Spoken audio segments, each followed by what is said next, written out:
The atmosphere in the hospital is heavy with gloom. A melancholic ringtone fills the air as the automated voice on the other end of the line says, "The number you have dialed is temporarily unavailable. Please try again later." It's 12:37 p.m. on April 10th, 2019. Kong Jae-won sits on her hospital bed, staring at her phone, trying once more to call her husband. But there's no answer, no text reply, no sign of him. He hasn't visited her since she was admitted. Jae-won, a young woman battling a terminal illness, is left to face her fate alone. The doctor has already told her she has only a few months left to live. The nurses, witnessing her suffering, do their best to care for her. But when a nurse arrives with Ji-won's medication, she finds the bed empty. Ji-won is gone, having slipped away unnoticed, determined to spend her remaining days on her own terms. While waiting for a taxi, Ji-won reflects on the contrast between her deteriorating health and the beauty of the world around her. It's springtime, and as cancer ravages her body, the flowers bloom vibrantly. How envious she feels. When the flowers wither, they still retain their beauty. A taxi pulls up and Ji-won gets in, directing the driver to the apartment she shares with her husband. The driver glances at her, his expression filled with concern. "Are you in a lot of pain?" "You'll be better soon," he reassures her. Ji-won says nothing, lost in her thoughts. It's been a long time since she's heard the local dialect in Seoul. A familiar image flashes in her mind, memories of happy times, when her father was still alive. There was a time when she truly experienced joy. The driver, noticing her silence, continues to encourage her. "Have you ever heard the saying, 'The child who died yesterday still wants to see tomorrow today'?" he asks. "If I were that child, I would probably think the same way," Ji-won replies wearily. "But even if I had to die today, I wouldn't want to see tomorrow. Nothing good would come my way anyway." The driver chuckles softly. "But if something good did happen, wouldn't you be happy?" he asks. The car comes to a quick stop beneath her apartment building. Ji-won reaches for her wallet to pay the fare, but the driver waves her off, refusing to take it. "Consider it pocket money from your father for your outing. Good things will come your way. You'll recover, make lots of money, travel the world, and meet someone who also feels like he's already dead." Today was the driver's last day on the job, and Ji-won was his final passenger. He wanted her to live well, to see that money as a promise he made to her as she opened the bill. She found a piece of candy inside. Ji-won smiled, agreeing with the driver's words as he drove away. She stood there, silently thanking him for giving her one last beautiful memory in an otherwise painful life. It felt truly nostalgic. Back to reality, Ji-won hurried into the building. She stood in front of the apartment door she hadn't seen in months since being hospitalized. Suddenly, she felt a bit hesitant, but gathering her courage, she took a deep breath and opened the door. As soon as Ji-won stepped inside, her eyes landed on a pair of red high heels, ones she had gifted to her best friend, Soo-min. Her heart sank. At that moment, she heard the voices of a man and a woman chatting in the room. Ji-won trembled as she moved closer, her anger building. Gritting her teeth, she pushed the door open slightly. What she saw confirmed her worst fears.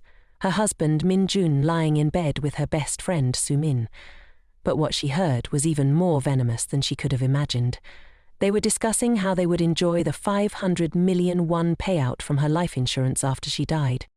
Rage boiling inside her, Ji-won burst through the door, shouting, "Who gave you permission to do this?" The two on the bed jumped up in terror. Min-jun panicked, trying to explain, but Ji-won was too consumed by fury to listen. She glared at him, gritting her teeth, and spat out, "Min-jun, you dog! Did you really think I'd just lie down and die without a fight? I'll make you pay for this. I'll expose you to the entire company, your families. Hell, I'll post it on social media so you'll never be able to show your faces again. I'll make you cough up everything you've gained so far." At her threatening words, Soo-min turned pale with fear. She rushed over, grabbing Ji-won's hand, pleading, "Please don't do this. We're friends, remember? I'm your best friend." Ji-won laughed bitterly, shaking her off. "Best friend? What kind of friend dates and leeches off her dying best friend's husband, all the while counting down to her death so she can cash in on life insurance? Do you even understand how disgusting you are? Sumin, terrified, dropped to her knees, begging Ji-won not to expose her to her family and the company. Through her sobs, she cried, "Please, don't ruin my life. I have to live. You're going to die anyway, but I'm not." Those words ignited Ji-won's fury. Without thinking, she grabbed Sumin by the hair, her rage blinding her as she shook her violently. But before Ji-won could act any further, Min-jun stepped forward and struck her across the face with enough force to leave her dazed and stumbling. Ji-won stood in shock, staring at Min-jun. "Did you just slap me?" she asked, disbelief in her voice. He shrugged casually and sneered. "You can hit others, but others can't hit you. Just get lost already. Stop dragging us all down with your miserable life. You're going to die anyway, so why bother tormenting everyone else?" Feeling utterly defeated, Ji-won's voice trembled as she replied, "It's because of you and your family that I ended up like this. Your family looked down on me because I grew up without a mother. My dad died of cancer and you took all my money to invest in your worthless stocks. If I'd been hospitalized earlier, maybe I could have survived longer, but now? Even if I die, I'll drag all of you down to hell with me. I won't let any of you die peacefully." Her words left Min-jun both shocked and furious. In a blind rage, he raised his hand and struck Ji-won again. She was too weak to dodge, and her head slammed into the corner of the table. Fresh blood poured out, and Ji-won collapsed to the floor, unconscious. Min-jun and Sumin looked down at her, but they didn't even care anymore. They were too consumed with panic over what to do next. Sumin nervously muttered, "What are we going to do now?"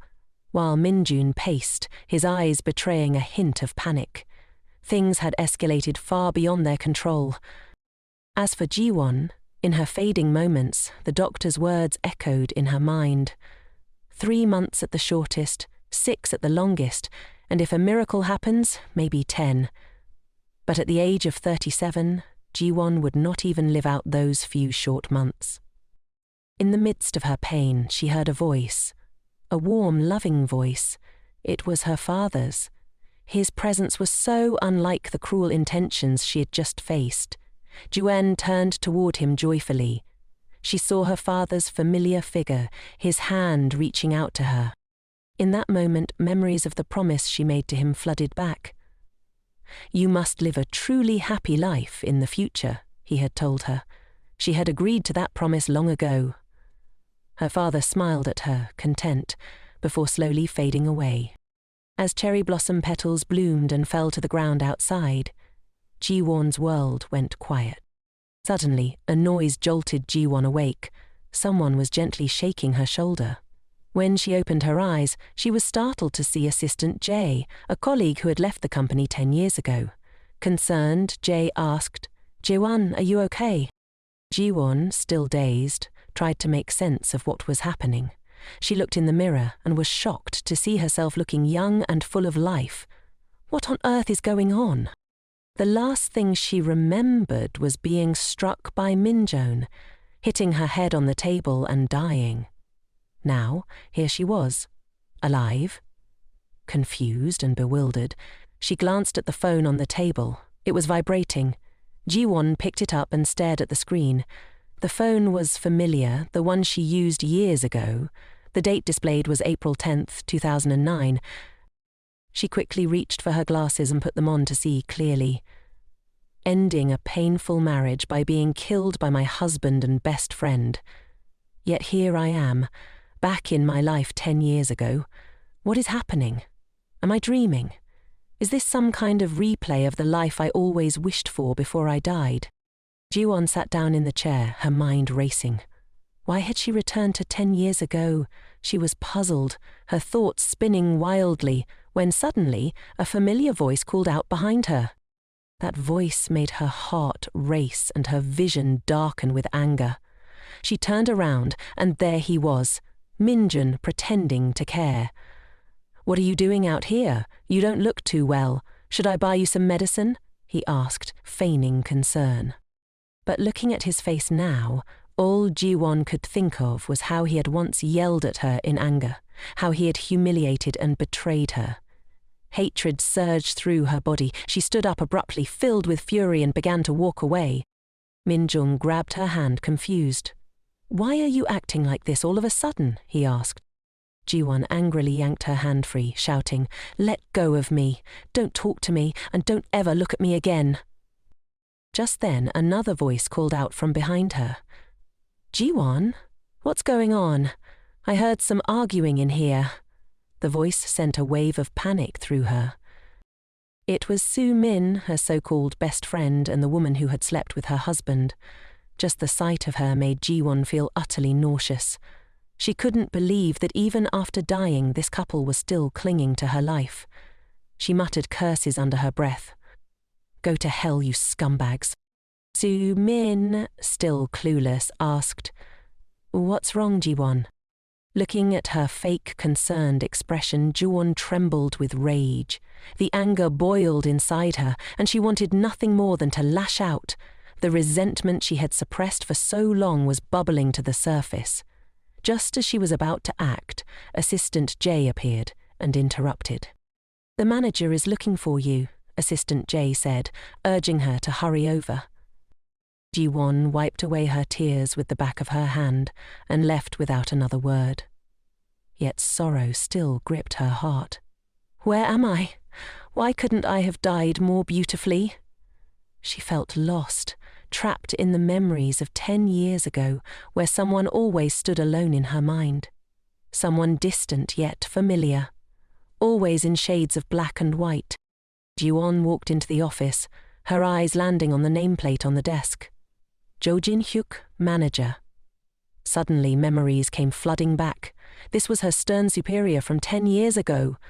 The tall man, always dressed in a plain suit, never spoke unless absolutely necessary. As soon as she entered, his sharp voice greeted her. "Miss Kong Ji-won, this is the company. I expect you to clearly distinguish between personal matters and work."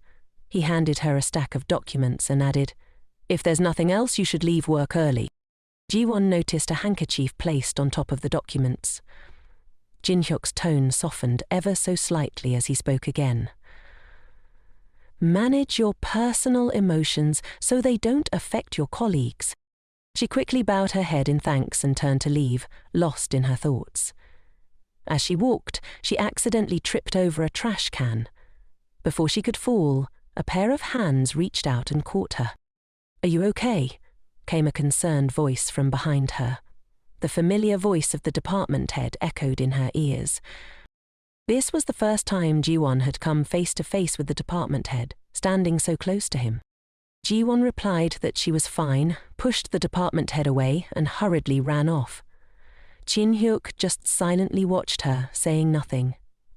After tossing the documents onto her desk, Ji-won thought to herself that she had to get out of there. Perhaps reliving this hellish time was her punishment. But she absolutely couldn't just accept it like this.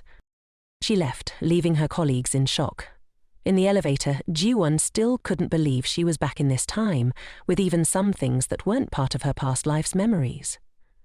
What on earth does the universe want by bringing me back here, she wondered. The image of her earlier moment with the department head flashed in her mind. Lost in thought, she suddenly heard someone asking her something. It turned out the elevator doors had opened, and her colleagues were asking if she was getting off. She quickly apologized and stepped out. In her haste, she tripped over the elevator door. This time, no one was quick enough to catch her. She remembered that in her past life, she had also fallen in front of Jin-hyuk, and he hadn't caught her then either. Why is it like this today, she thought. At that moment, her colleagues worriedly asked if she was okay. Jae-won, feeling all mixed up, thanked them and ran out of the company as fast as she could.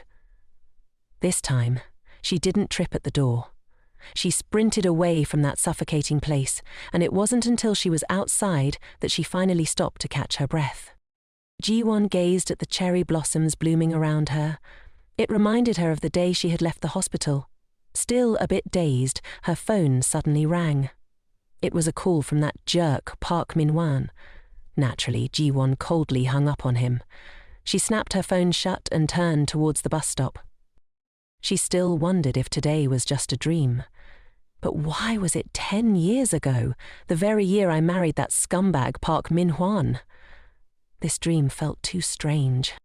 Just then, her phone buzzed again. This time it was from department head Jin-hyuk, not the other guy, so she answered. On the other end, he informed her that he had sent some additional documents and reminded her to check them when she got back to work.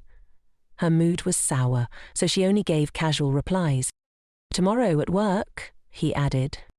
Without thinking, she replied, "Tomorrow is Sunday."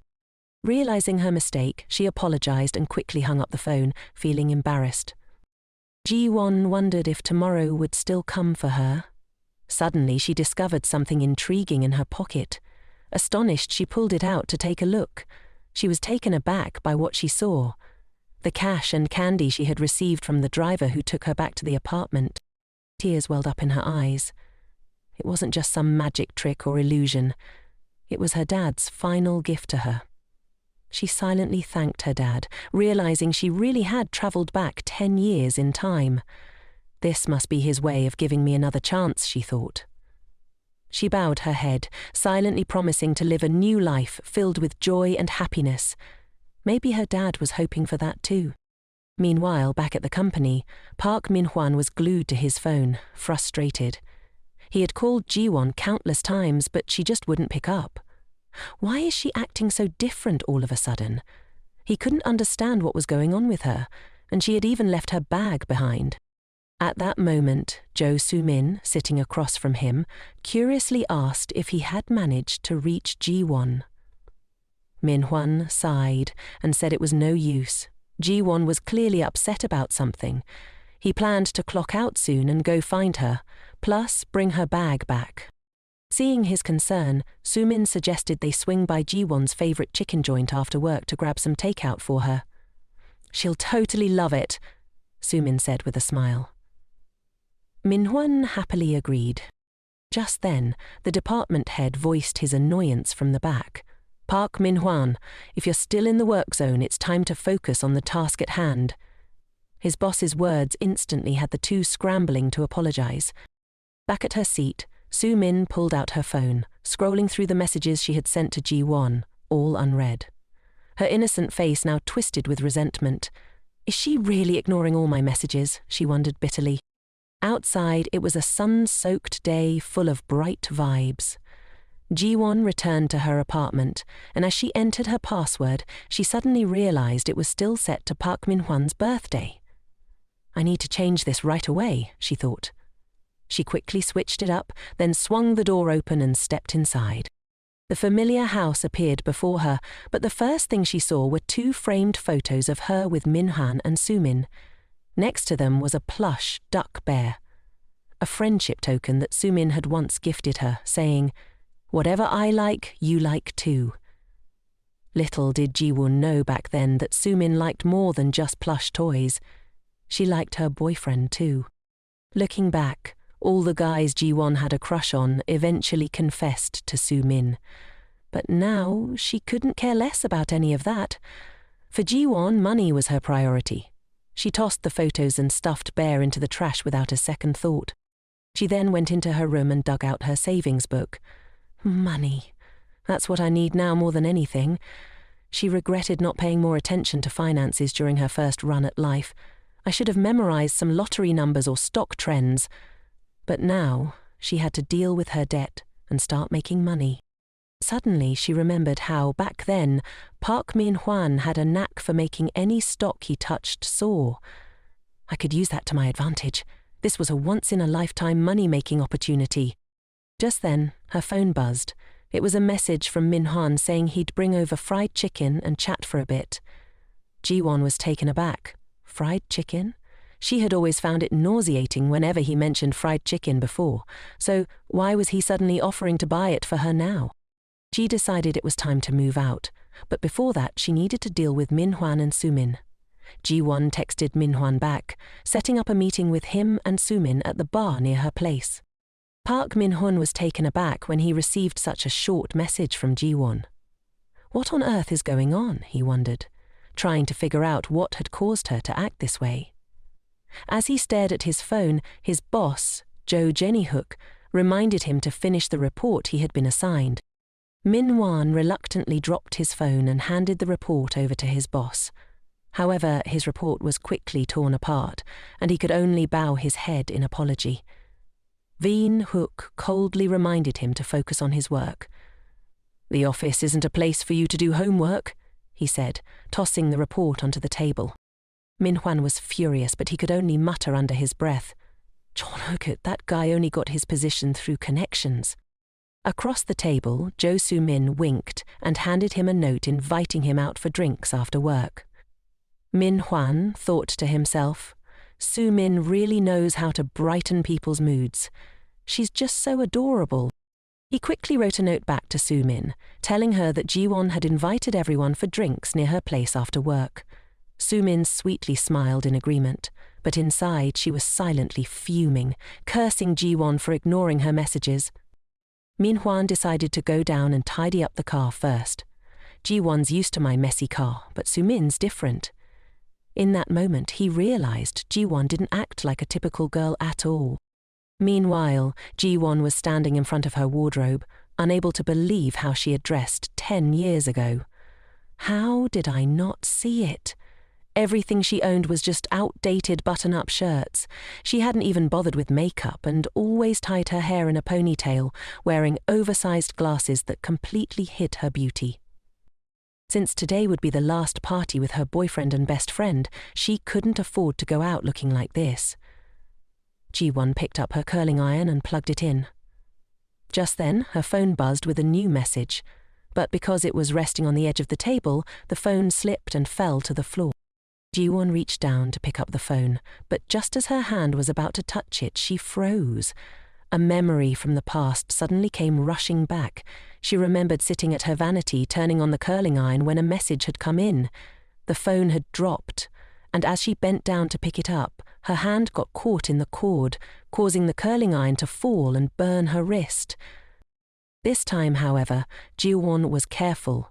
She picked up the phone gently, and her wrist remained unharmed. It was as if she had learned from her past mistake. The realization hit her. Fate could be changed. On her phone was a message from Min-hwan, saying he was on his way and that he had a gift for her. A gift?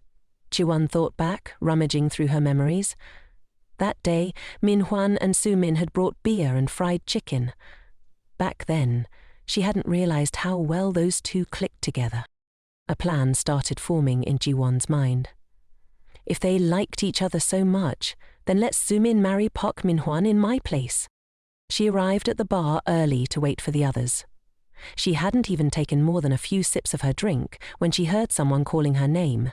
It was Min-hwan and Soo-min, the lovey-dovey couple arriving together. Soo-min cheerfully suggested that she would treat everyone to drinks today. Min-hwan explained that Soo-min had come here out of concern for her. Soo-min asked Ji-won how she was doing, pretending to be concerned. Ji-won couldn't stand her fake worry, so she casually replied, "Just to get it over with." She ordered food and asked the other two if they wanted anything else. Min-hwan, noticing a dish on the menu, asked Soo-min if she could eat that one, suggesting they order something different. Soo-min just smiled and said, "I like everything Ji-won likes." Ji-won noticed the earrings Soo-min was wearing. Soo-min had given her a pair just like them, and Ji-won had worn them without realizing they didn't suit her at all. In front of Ji-won, Soo-min chatted with Min-hwan without a care in the world. Min-hwan remarked that he was surprised the two were such close friends since they looked so different from each other. Soo-min grinned and said, "Ji-won had no friends growing up, so she always clung to me. Because she was petite, she could only wear clothes like this." Then Soo-min turned to Ji-won and, with a hint of jealousy, remarked that Ji-won was as big as a giant. Her words stung more and more, crossing the line. Soo-min placed her hand in Min-hwan's and explained that his hand was so big, almost like Ji-won's. Soo-min laughed and said she wanted to be like Ji-won, a beautiful giant standing in front of the demon Min-hwan. Ji-won calmly sipped her drink, unfazed. Then she spoke up, hinting that their portions were the same. She asked, "What were you doing while you were growing up like this?" Su-min, flustered by the question, quickly changed the subject and raised her glass with Min-hwan. The three of them toasted to their first time drinking together. Ji-won wasn't interested in clinking glasses with this couple. She silently watched their fake camaraderie. Soon, the boneless chicken was served, and Su-min exclaimed it looked gross. Min-hwan asked her if she had just said she liked it. Su-min, trying to cover, quickly replied, "Well, if Ji-won likes it, then everyone must like it, right?" She complimented Ji-won, saying she ate so well and that it must be delicious. Ji-won calmly called her out. "You called for chicken the last time we ate together and even ordered 3 bottles of soju." Su-min's face turned awkward, forcing a smile and asking if she really had done that. At that moment, the staff brought out the fish cake soup, but a drunken man stumbled by, knocking into the server and causing the hot soup to splash everywhere. The scalding liquid landed all over Ji-won's hand. She instinctively hugged her injured hand, wincing in pain. The server rushed over, apologizing profusely and quickly going to fetch ice and ointment. Su-min asked if Ji-won was okay, reaching out to check her injury, but Ji-won pushed her hand away. Su-min was utterly shocked. Ji-won coldly stood up, saying she was going to the restroom for a bit. Inside, she anxiously rinsed the burn under cold water. Her mood was foul as she thought about the strange coincidences that kept happening. Why didn't I fall in the office this afternoon but still tripped on the elevator stairs? The burn on her hand was eerily similar to the one she got from a hair straightener 10 years ago. Could it be that in this lifetime I still couldn't escape marrying that jerk Min-hwan? Is it true that what's meant to be will be? Ji-won thought, as she turned off the tap, determined not to let that happen. Returning to the dining table, Su-min was still using alcohol to act out. She was getting bolder, pretending to be cute in front of Min-hwan. Ji-won knew all too well that Su-min was putting on a show. 1 drink and Su-min would be flushed, while she could handle 3 or 4 bottles without breaking a sweat. However, Ji-won didn't bother to expose her. Suddenly, Su-min asked Min-hwan what he liked about Ji-won. Min-hwan smiled, praising Ji-won for being kind, smart, and very capable, saying she was a great match for him. Su-min chimed in, nodding in agreement, claiming she had a good eye for people. Ji-won silently scoffed. The two of them were such a perfect match in their act. Su-min smiled cutely, opening her mouth to ask Ji-won for a piece of fish cake. Ji-won's expression turned icy as she stuffed a huge piece into Su-min's mouth, making her choke. Oh, how the tables have turned, Ji-won thought. She activated her acting skills, asking if Su-min was okay. "I told you to eat slowly, you seem pretty tipsy. Let me call a taxi for you to head home." Su-min hurriedly explained she wasn't drunk at all, but Ji-won wasn't having it. Without hesitation, she forcibly pulled Su-min up and pushed her into a taxi. As soon as the door slammed shut, the car sped off. Ji-won felt a rush of liberation. She had been so cowardly in the past, she could have easily kicked Su-min out like this, but had lived like a fool, letting her bully her. Min-hwan sat in the cafe, feeling regretful, as he realized how happy he had been when Su-min was around. Ji-won had never been that charming to him. Ji-won returned to her seat, and Min-hwan still asked about Su-min. He even complimented Su-min's cuteness in front of Ji-won. Ji-won didn't care. She told him to drink more, since tomorrow was the weekend anyway. While pouring the wine, she accidentally splashed it onto her own glasses. Giving Min-hwan a sly smile, she deliberately took off her glasses right in front of him. He was dazzled, praising Ji-won for looking stunning without her glasses. He even suggested she should consider surgery. Ji-won smiled, weighing her options. "Should I wait for a raise or dive into buying stocks?" She casually asked Min-hwan if he could give her a little lesson on stocks. As soon as stocks were mentioned, Min-hwan perked up with excitement. When it came to stocks, he could talk endlessly, like a never-ending blockbuster. After finishing their meal, Min-hwan was driving Ji-won home. She thanked him for bringing her bag back to her.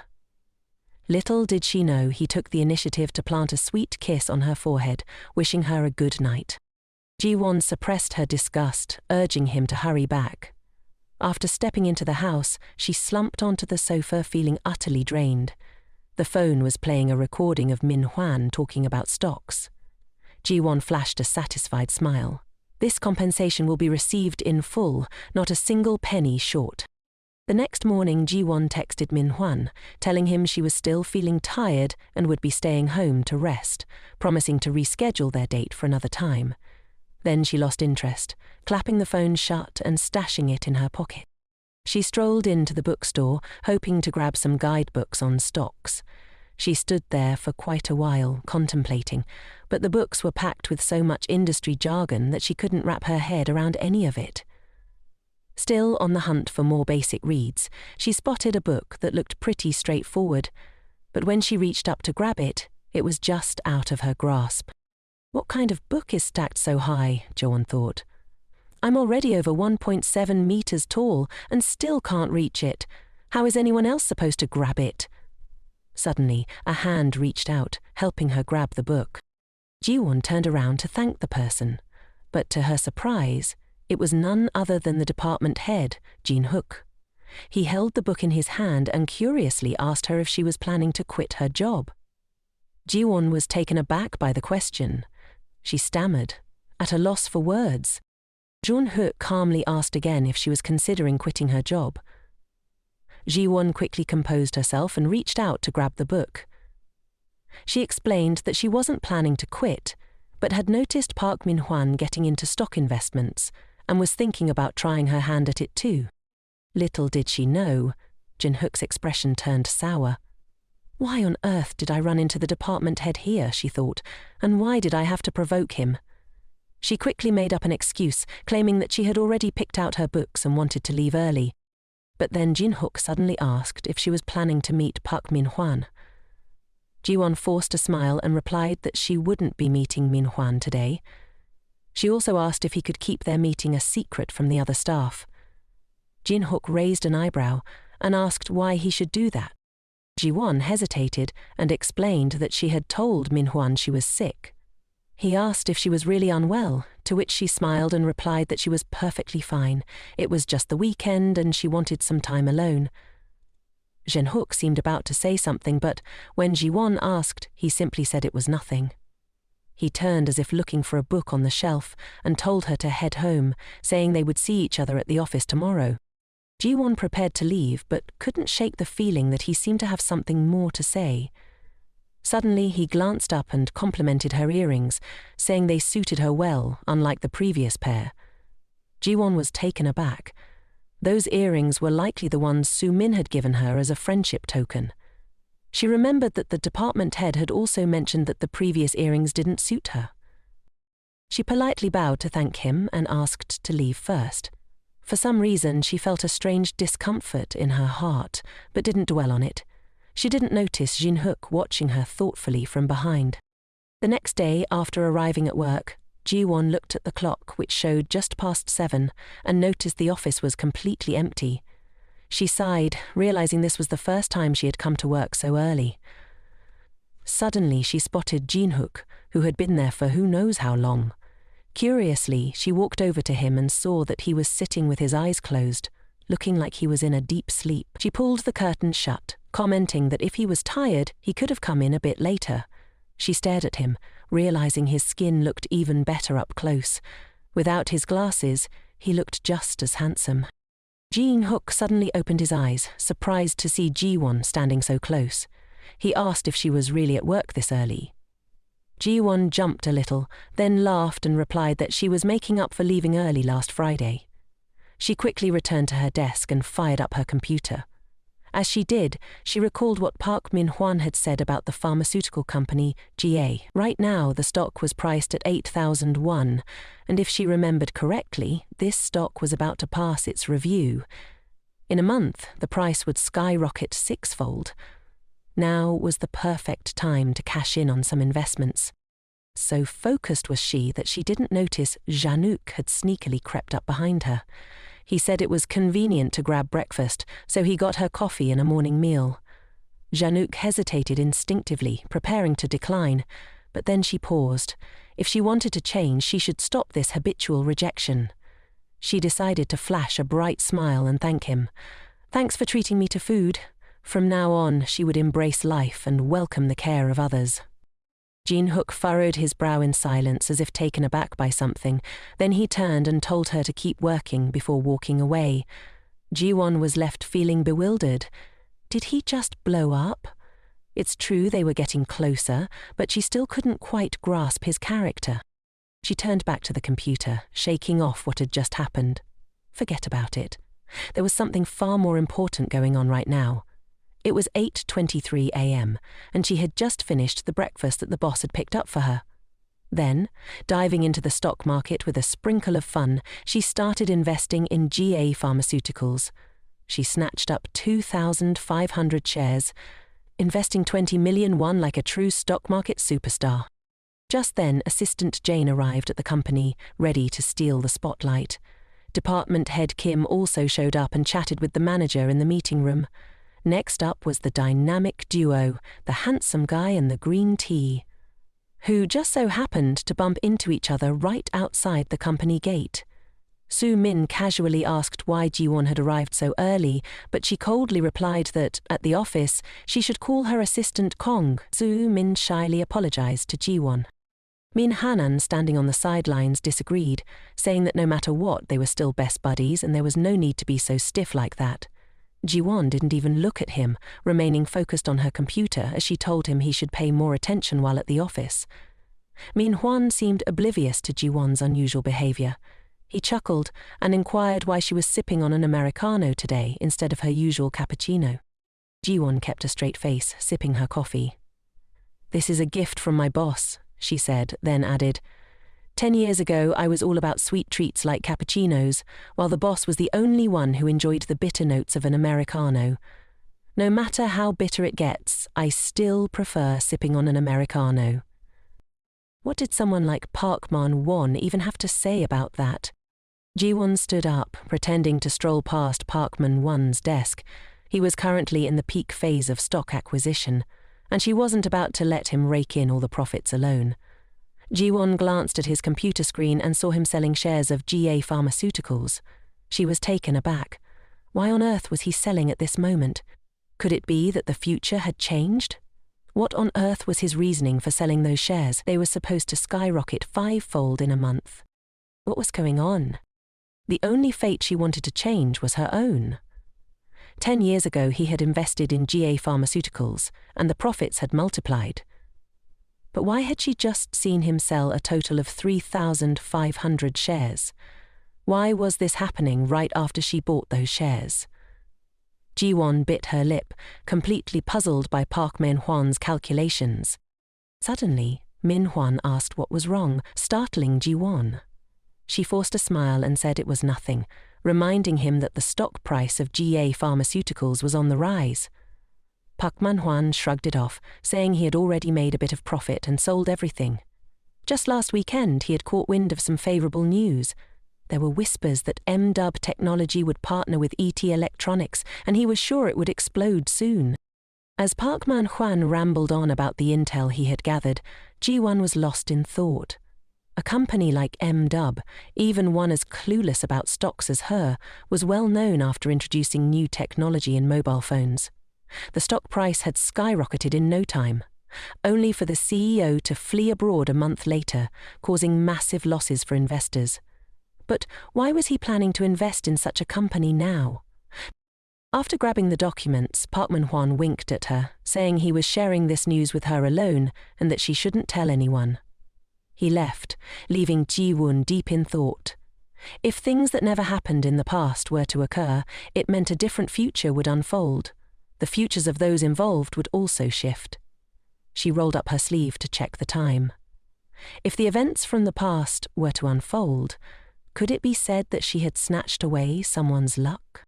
She had to find out, but how should she go about it? Min-hwan returned to his desk. Ji-won approached and asked if he wasn't going to have lunch. He replied that he was just about to go eat. She smiled and told him she was also planning to grab a bite, asking if he wanted to join her. Moments later, Ji-won, Park Man-hwan and Soo-min stood in front of the elevator. Soo-min cheerfully remarked that it seemed like this was the first time the three of them were having lunch together at the office. Park Man-hwan was surprised and asked why she was inviting them to lunch today. Didn't she usually avoid having others gossip about her love life at work? So they had never eaten together before. Just a moment ago she had been laughing and inviting him to join her, yet Ji-won remained pensive and silent.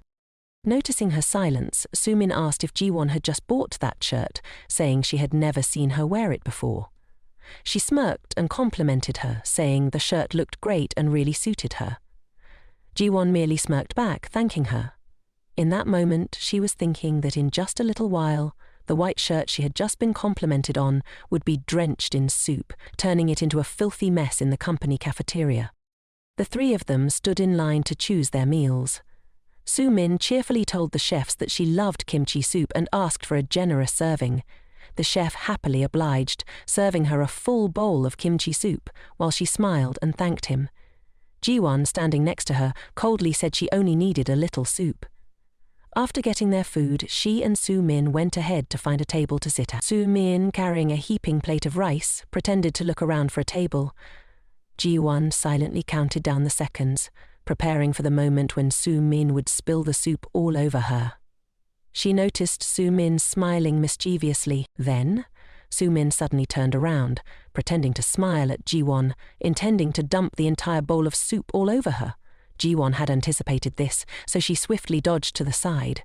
As everyone could see, Park Min-ju, standing behind, caught the full brunt of the food that Soo-min intended for Ji-won.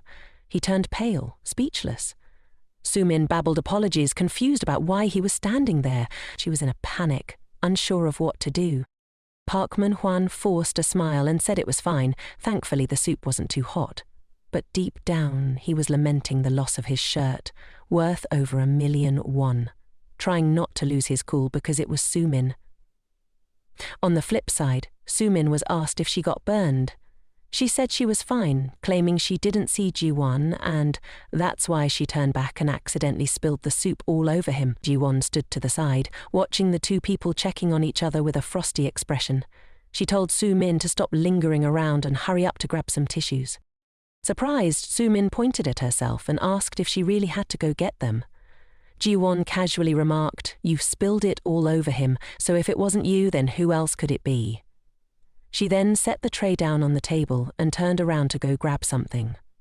Ji-won turned to ask if Park Min-hwan was okay, pretending to lament that this was his favorite shirt, making sure Soo-min, who was walking ahead, could hear. "This is the very shirt I gifted him on our 1-year anniversary." Soo-min stormed off with a twisted expression, fuming as she grabbed a tissue. When she brought the tissue back, Park Min-hwan was nowhere to be found. Ji-won simply mentioned that he had gone to the restroom. "You should just chill and sit tight while I go wash my hands." As Ji-won was washing her hands, you could hear someone calling from the next room. Ji-won paused for a moment, then turned back to ask if the person calling her was indeed talking to her. The person inside confirmed, saying they wanted to ask her for a favor. Ji-won instantly understood what the person was craving. She quickly reassured them, saying she would be right there with it in a moment. The people inside buzzed with gratitude for her. Later, Ji-won brought some goodies to the girl inside the room, making sure to bring an extra shirt to avoid any awkward moments. The girl could only express her heartfelt gratitude to Ji-won, feeling lucky to have her by her side.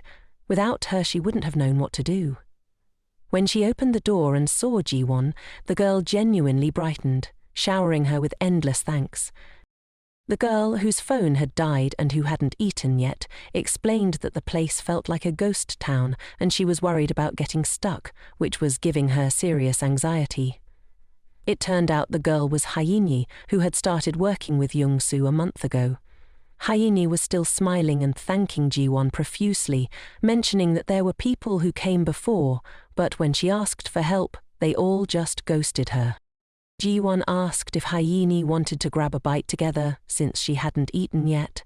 Hyeni's eyes sparkled with excitement as she instantly agreed. The two of them chatted away as they made their way back to the cafeteria. Meanwhile, Soo-min was having a lively chat with Park Man-hwan about how she's always ready to lend a helping hand. She mentioned that since childhood she's been super busy worrying about Ji-won. She also added that Ji-won wasn't really a social butterfly back in school, just to fill him in. Park Man-hwan praised her, saying she truly is a good person. Sumin, trying to reclaim her image in front of Park Man-won, suddenly recalled that 10 minutes ago she had gone to the restroom to grab some tissues for him. She yanked the paper angrily, feeling humiliated by Ji-won, who had just been staring at her, making her look like a complete fool. If it were before, Ji-won would have automatically brought tissues, so why had she suddenly been acting so differently lately? Just then, someone knocked on the door, calling out to see who was outside, hoping to get her assistance. Ji-won, already fuming from the earlier incident, felt her face scrunch up in annoyance. She ignored the question and dramatically swung the door open, stepping outside. Right now, it felt like they were bringing up the time she helped someone stuck in the bathroom to win Park Man-hwan's favor. Just when the fun was getting started, Ji-won made her comeback. Next to her was Hyeen, carrying a plate of food. Ji-won smiled at Sumin and asked what they were chatting about. Sumin was flustered when she saw Hyeen arrive. Hyeen cheerfully greeted her and Park Man-hwan, and everyone was on board with having another person join the group. Ji-won cheerfully invited Hyeen to take a seat across from her, and Hyeen happily agreed, wishing everyone a delicious meal. Sumin felt uneasy. Why was Hyeen so confident when they were the same age? Was it just because of her face? Park Man-hwan sat next to them and asked how Ji-won and Hyeen had suddenly become so close without him even knowing. Hyeen cheerfully mentioned that Ji-won had just helped her out with a few things. Then she noticed his shirt was stained and asked if he was okay, since it looked quite pricey. Park Man-hwan just smiled and said it was no big deal, just a shirt after all. Ji-won, gripping her chopsticks tightly, listened. The gift she had given him, and he treated it so lightly. Sumin quickly changed the topic, saying that Hyeen must be really hungry, wondering how a girl could possibly eat that much. But Hyeen didn't care. She just thought that if she wanted to achieve something big, whether she was a girl or a boy, she had to eat a lot, just like her grandfather said. Sumin pretended to laugh and said, "Your grandfather must have done something really grand, huh?" However, Hyeen seemed oblivious to the jab, munching away while sharing stories about her grandfather selling bean sprouts, tofu, and even kimchi soup. Sumin looked down on her, realizing it was just selling side dishes. Ji-won on the side was surprised, wondering if Hyeen was genuinely kind or just clueless. After everyone finished eating, Park Man-won said he had to leave early, and Ji-won mentioned she would go grab some coffee, asking the two if they wanted anything. Hyeen immediately offered to go by herself. Ji-won declined, suggesting they could go together another time, saying she couldn't let a junior treat her since she was a senior. Sumin then linked arms with Ji-won, asking her to get a hot cappuccino, acting all grateful. Ji-won swiftly shook her off and turned to Hyeen, asking what she wanted to drink.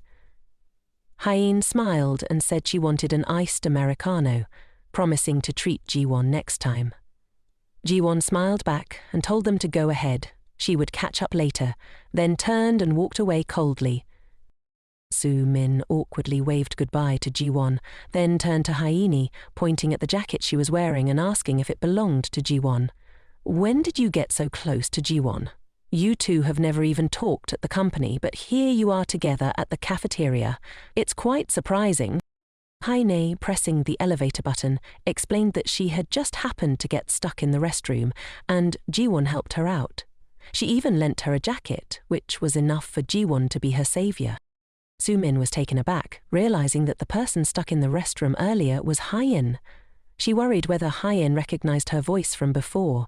She covered her mouth and laughed, saying Ji-won just liked to meddle in other people's business. "She only does that for strangers," she warned Hyeen, not to trust Ji-won too much since she had known her for a long time. "I'm just looking out for you," she added. Hyeen, coldly remarking, said, "Actually, it's you who's meddling in other people's affairs. If you like to meddle so much, why didn't you speak up earlier and say you didn't want to help someone stuck?" Hyeen stepped into the elevator, completely ignoring Sumin's stiff expression. She pressed the close button and casually asked, "Aren't you coming in?" And, just like that, she went up. Sumin stood frozen in place, panic gripping her as she realized Hyeen had recognized her voice and all the lies she had spun. If those rumors spread throughout the company, what would she do? Suddenly, the voice of Manager Kim rang out from behind, asking Soo-min what she was doing standing there. She quickly hatched a plan to use him to get Hyeen out of the company before her secrets were exposed. Soo-min tossed her hair, smiling at the manager and complimenting his beautiful tie. He chuckled and said he would only wear that tie to work, praising her for making the company feel more vibrant. He rambled on about how the female employees in the office were quite dull, while Soo-min was not only beautiful but also feminine. Soo-min giggled, saying she had been feeling a bit tired lately, but his words were like a boost of energy for her. Hearing this, he became flustered, worried about what was bothering Soo-min, and assured her he would help her sort it out. Soo-min pretended everything was fine, deliberately trying to elicit his sympathy. She sidled closer to Manager Kim, whispering in his ear and asking if he would like to go out for drinks after work to chat with her. Meanwhile, Ji-won was ordering drinks at the cafe, and while waiting for her order, she suddenly remembered that the manager hadn't gone out for lunch, so she ordered some snacks for him as well. She thought about how the future had changed, with Park Man-won selling off all his most valuable shares, and how Jo Soo-min had spilled soup on his shirt instead of Ji-won's. It meant she could snatch away someone else's luck. Ji-won smiled softly, imagining that assumptions could become reality, and reality would inevitably become the norm. If one could foresee the future, would that create a better world than before? In this life, she was determined not to let anyone take away anything that belonged to her. After grabbing her coffee, Ji-won headed back to her office, surprised to find no one had left yet. She glanced over at Manager Kim's desk, taking soft steps closer to him. There he was, peacefully napping in his chair. Ji-won wondered if he used to sleep this much too. As she spoke, she placed the cereal cup she'd bought for him on the table, softly urging him to drink it. He had looked perfectly fine in the morning, but now he seemed really exhausted. Suddenly, a hand grabbed hers. It turned out to be Park Man-hwan, furious and glaring as he pulled her along with him. Ji-won was taken aback and yanked her hand away from him, shouting at him to let go. Then, a large hand grabbed Park Man-hwan's hand and yanked it away. It was none other than manager Jin-hook, who had woken up at some point and was now glaring at Park Man-hwan. Park Man-hwan stammered when he saw Ji-hook. Ji-won was also stunned to see him come to her aid. With a serious expression, Ji-hook asked Park Man-hwan what he was trying to do. After recovering from his shock, Park Man-hwan retorted that he wasn't doing anything. He just wanted to have a private chat with Ji-won. Ji-hook wasn't backing down, though. He stated that even though it was lunchtime, this place still belonged to the company, and if there were private matters to discuss, they could wait until after work. The two exchanged heated words, sparks flying in the air, while Ji-won just gazed in disbelief.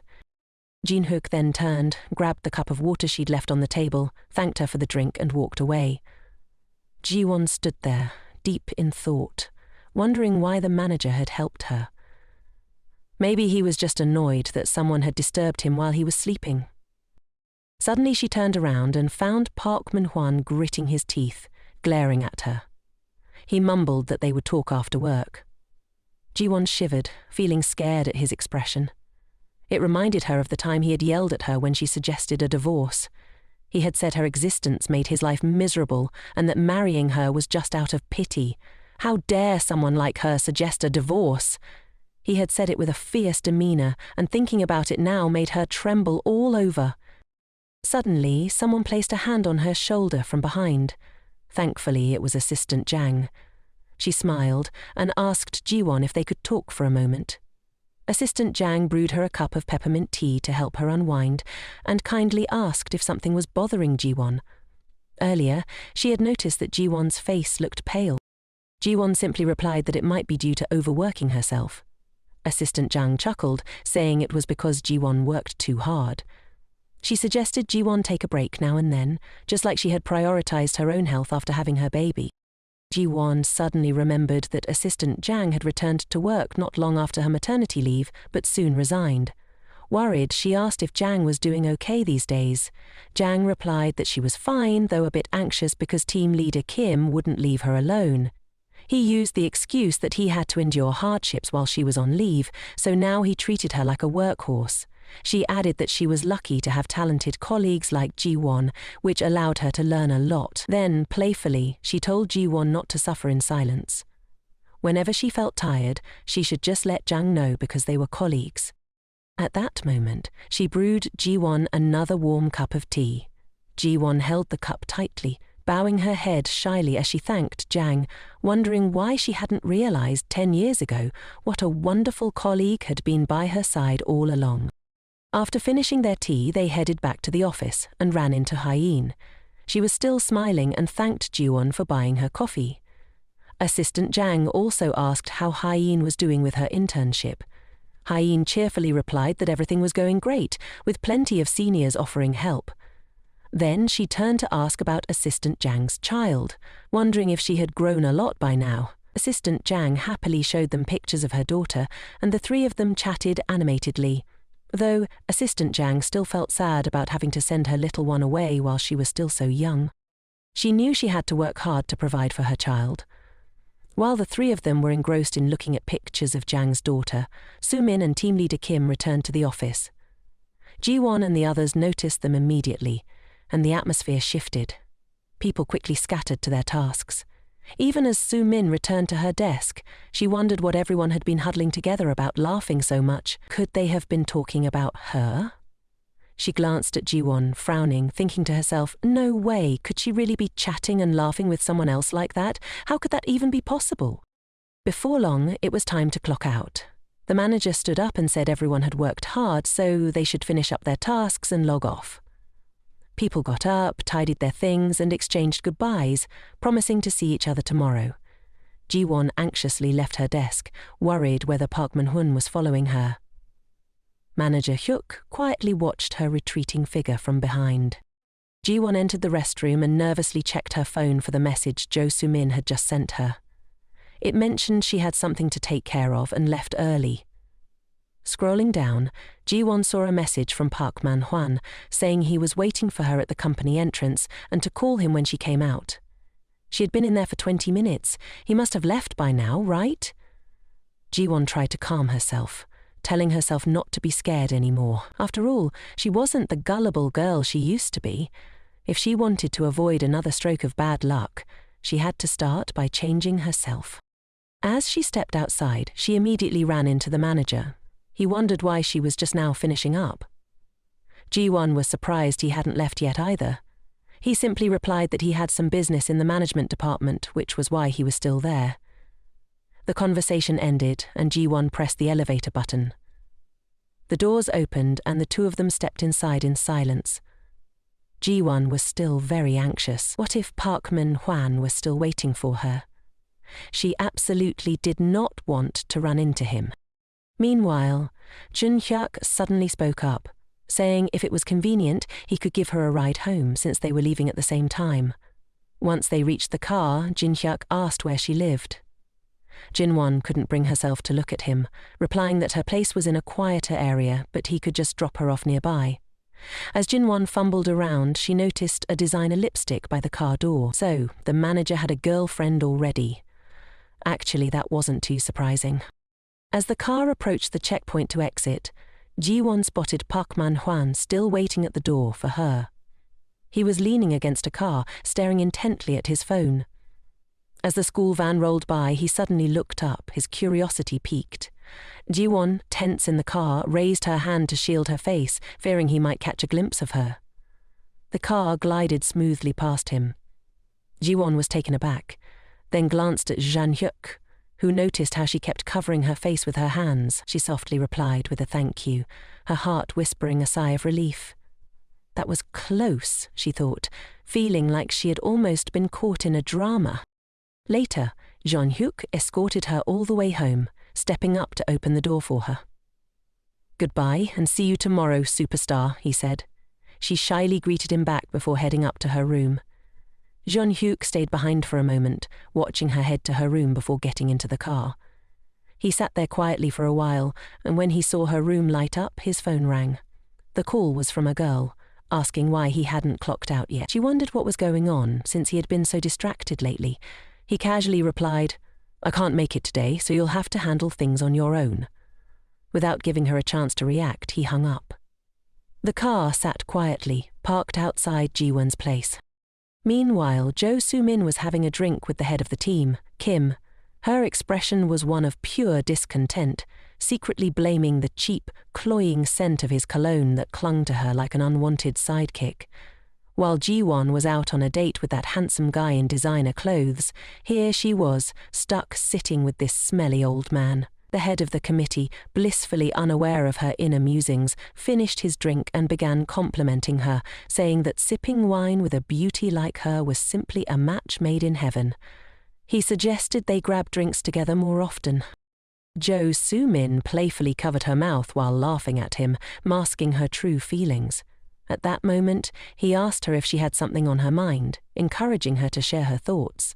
She simply said it was a small complaint of hers, then grabbed the bottle of wine from the table. Seeing the head of the committee smile, she thought to herself, if we down a few more drinks, maybe he'll spill some juicy details. While pouring a generous glass of wine for him, she casually mentioned Hyeni and assistant Jan, deliberately implying that they weren't fond of her. She pretended to be a damsel in distress, claiming that they had no right to treat her this way. She said she wanted to snap back at them, but if she decided to quit, he shouldn't take it to heart. The head of the committee, hearing this, immediately blew a gasket. He snapped that Soo-min wasn't taking a break and that he would handle them himself. In the company, with the chairman, he couldn't do anything, but here, he was the number one. Soo-min smiled and thanked him, but she didn't forget to add a little fuel to the fire, saying she really wanted to get along with everyone, but that they were being too harsh on her. The head of the department comforted her, suggesting she drown her sorrows in some drinks tonight, and assured her he'd handle everything else. He then turned to cheerfully clink glasses with her. Soo-min took a sip of her drink and shot a glance at him. She secretly smiled to herself, thinking how foolish and easily manipulated he was. Now, all she had to do was sit back and enjoy the show. Meanwhile, at home, Ji-won had just finished her shower, towel in hand while scrolling through her phone. On her screen was a message from Soo-min, pretending to care, asking why Ji-won had turned off her phone. She even mentioned how Ji-won had been making her sad lately, but that she still cherished her, wishing her a good night and saying they'd meet again tomorrow. Then came the missed calls from Park Man-hwan, who was really starting to get on her nerves. Just as Ji-won was about to change her number, her phone rang again. Park Man-hwan was calling. Reluctantly, Ji-won answered. The first thing he asked was where she was. She replied calmly that she was at home and asked if he needed something. Park Man-hwan sounded shocked and incredulous, asking when she had gotten home. He insisted he would come over to talk, but Ji-won declined, saying they could talk over the phone. She was really tired. After a pause, he asked why she had bought coffee for Jin-hook today, something she never did. She explained that Jin-hook had bought her coffee in the morning, so she was just returning the favor. Park Man-hwan still wouldn't let it go, questioning why Jin-hwa would buy her coffee in the first place. Ji-won tightened her grip on the towel and countered, asking if he would drink coffee alone if they were the only two in the office. He was left speechless and quickly changed the subject to why she had turned off her phone. She frowned and simply explained that it was because he had been angry with her and she felt hurt, so she turned it off. If there was nothing else, she said, she was going to sleep. Park Man-hwan then told her to go ahead and sleep, wishing her good night and saying he loved her. Ji-won, hearing that, got furious and threw her phone onto the couch. Exhausted, she slumped into the chair, angry and deep in thought. Both of them claimed to love her, but was there ever a moment when it was genuine? 10 years ago, she had good friends by her side, but perhaps she was afraid that her own misfortune would be discovered by everyone, so she couldn't face those around her. There had been worried glances directed at her before. She suddenly remembered Assistant J. The image of the head of the department scolding her flashed in her mind, throwing documents at her. She recalled how she could only cry silently by herself. Ji-won jolted up in shock. She remembered that in the past she had ignored her own suffering. At that moment, Assistant Jang had just returned home. As she opened the door, her daughter ran up to her with a bright smile, calling out, "Mom!" Assistant Jang sank down to embrace her daughter, who must have been waiting for her for a long time. Her husband was sitting on the sofa, remote in hand, grumbling about why she was home so late. He was starving. Assistant Zhang hugged her daughter and told her husband to stop watching TV and go to the kitchen to make something to eat instead of starving. She urged him to bathe their daughter while she whipped up something to eat right away. He turned off the TV, put his hands in his pockets, and said he had plans. He had to go out. "You just eat and bathe her," he said. Assistant Zhang asked why he was out so much. Didn't he see how hard she was working overtime? He walked out the door, putting on his shoes, and said he had been taking care of their daughter all day and was exhausted from submitting job applications. Hearing this, she got angry. "You left her like this? Her hair is still in the braid I did for her this morning, and her diaper hasn't even been changed." Her husband snapped back, telling her to stop nagging. "It's because of you that I have to go out." Assistant Zhang was frustrated. She still wanted him to stay home and bathe their daughter, but he just slammed the door behind him and left without looking back, leaving her alone with her daughter, speechless. Ever since she got pregnant, he had used the excuse of a year's salary to quit his job halfway through. Now, he didn't even want to come home anymore. Was he the only one who knew what exhaustion felt like? She was also very tired, dealing with the head of the department's constant nagging while trying to manage the mess of her daughter's food on the table. She still hadn't finished her work. Balancing her daughter on her back while trying to get things done, she was determined to do a great job on this project so that the head of the department wouldn't pick on her anymore. Suddenly, her daughter, who had been sleeping on her back, started to cry. Assistant Zhang turned her head to look at the little one and comfort her.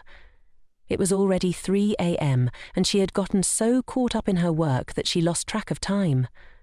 Putting her work aside, she laid her daughter down on the mattress and told her fairy tales to soothe her back to sleep. Suddenly, she reminisces about how, as a child, she wished her life would be just like a fairy tale. Sleepiness hits her like a wave, making her drowsy. She stretches, yawns, and decides to just close her eyes for a moment. Without much thought, she lies down next to her daughter and shuts her eyes. But just as she drifts into slumber, her nose starts bleeding unexpectedly, and she's completely oblivious to it. The next morning at the office, team leader Kim starts yelling at Assistant Zhang. He criticizes her project, tossing the proposal right at her, saying her skills are worse than an intern's. With a fierce expression, he berates her, asking if being at home with her child has drained her creativity. Assistant Zhang bows her head, hoping team leader Kim will point out what she's done wrong, but he just angrily jabs a finger at her, questioning if he really has to spell it out for her. After years in the company, she can't even produce a decent proposal. Assistant Zhang squats down to pick up the papers he threw on the floor, apologizing and promising to fix it and submit it again. Team leader Kim isn't letting up. He's still furious, ordering her to start over and have it ready by tomorrow morning. Ji-won sits at her desk, frowning and feeling annoyed, watching team leader Kim take advantage of his position to yell at employees when the department head isn't around. She turns to Jo Sumen's desk, where Sumen is smiling happily, looking quite pleased with herself. Meanwhile, Assistant Zhang is still bowing and apologizing to team leader Kim, promising to redo the project and submit it on time.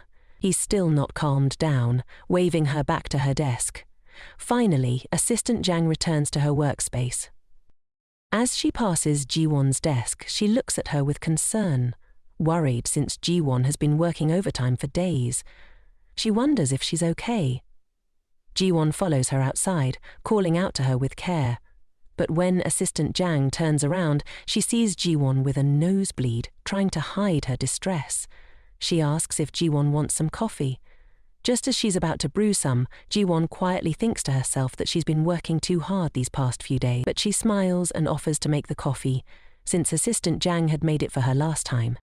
Ji-won is genuinely worried, wondering if changing someone else's fate would have consequences. After all, she had died once and come back to life, so whatever happens, happens. Only she knew the rules of this world. If something that had never happened in the past occurs, it would change something in the future. Suddenly, Jae-um reminded Assistant Zhang about the project she was working on, and insisted that she absolutely should not redo it. Instead, Jae-won suggested that she follow her lead and create a new project. Jae-won explained that it wasn't about changing the content of the project, but just altering the font and layout enough to submit it again. She believed that Chief Kim hadn't thoroughly read the content of Assistant Jang's project.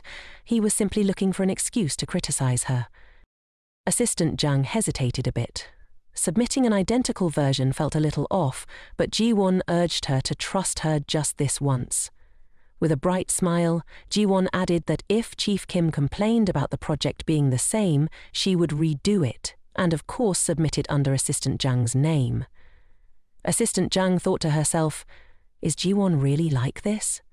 She reluctantly agreed, saying that if the chief found out, they could just say it was a mix-up. Then Ji-won slipped something into her hand. Assistant Jang asked if it was related to the project. Ji-won replied that it wasn't. It was a voice recorder. Whenever Chief Kim scolded her, she should record it. Assistant Jang looked at the recorder. Even though Chief Kim often scolded her, he had worked hard during her maternity leave, so she felt she should have some conscience. Ji-won countered, "Who said Chief Kim worked hard while you were on leave?" She sighed, recalling that during Assistant Jang's maternity leave, she had to handle half of the workload, with the other half divided among the other staff members. She remembered the scene where Chief Kim angrily threw documents and made employees redo their work. He probably only worked hard throwing reports around, she thought. Ji-won reminded Assistant Jang to keep acting normal and to remember to record everything. It might come in handy in the future. After that, the two returned to the office. As soon as they opened the door, they saw Chief Kim yelling at Hye-in again. He was loudly pointing his finger at her, berating her, and she could only bow her head and accept the blame. According to Ji-won's memories, Hye-in would soon be transferring to another department. And, of course, the reason was Chief Kim. He only waited for moments when the department head was absent to act like he owned the place. Ji-won stared at Chief Kim, frowning and thinking, "Just wait and see." The one who wrote the proposal was not Assistant Jang, but it would be him. The next day, still using the excuse that the project was worthless, Chief Kim threw the proposal at Assistant Jang, shouting at her to start over from scratch. The following day was no different. He continued to nitpick Assistant Jang's proposal, saying she had all this time to work on it, and this was all she could come up with. 3 days later, without even looking at it, he tossed the proposal back, demanding a redo. Days passed, and the demand for a redo continued. A week later, this time Chief Kim pretended the proposal looked better and said he would let it pass. He told Assistant Jang to print it out and bring a copy to the meeting, while the original should be submitted to the department head. He reminded her that the promotion evaluation was coming up and that he wouldn't be so lenient next time, so she better get it right. Assistant Jang sighed and thanked him. She returned to her desk, thinking that he hadn't even read the proposal closely. She had only changed the font and layout, and he didn't even notice.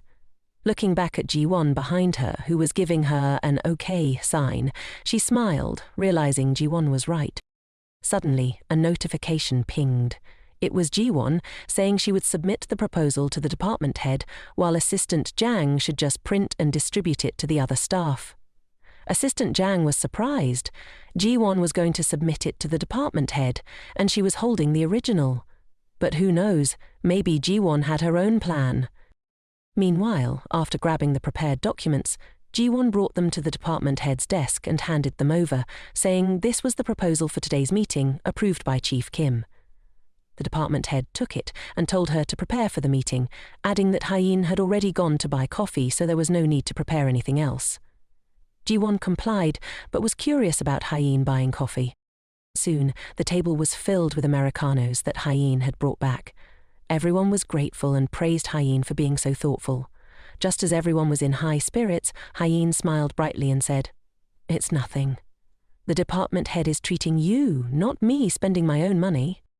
Suddenly, Chief Kim's voice boomed, asking who had brought coffee to the company. Hearing this, Hye-in immediately said it was her who had bought it and cheerfully handed him a cup. He not only refused to take it, but also yelled at her for bragging to him. He shouted loudly, criticizing the coffee she bought as overpriced and mediocre in taste. Who drinks coffee before a morning meeting anyway? There's plenty of coffee piled up in the break room. How dare a contract employee use the company card so recklessly like that? Little did he know, manager Jean-Hook had been standing behind him the whole time, his brow furrowed. He informed the man that it was he who had given the company card to Hyene to buy the coffee. The man was taken aback, stammering that he had also intended to use the company card to buy coffee.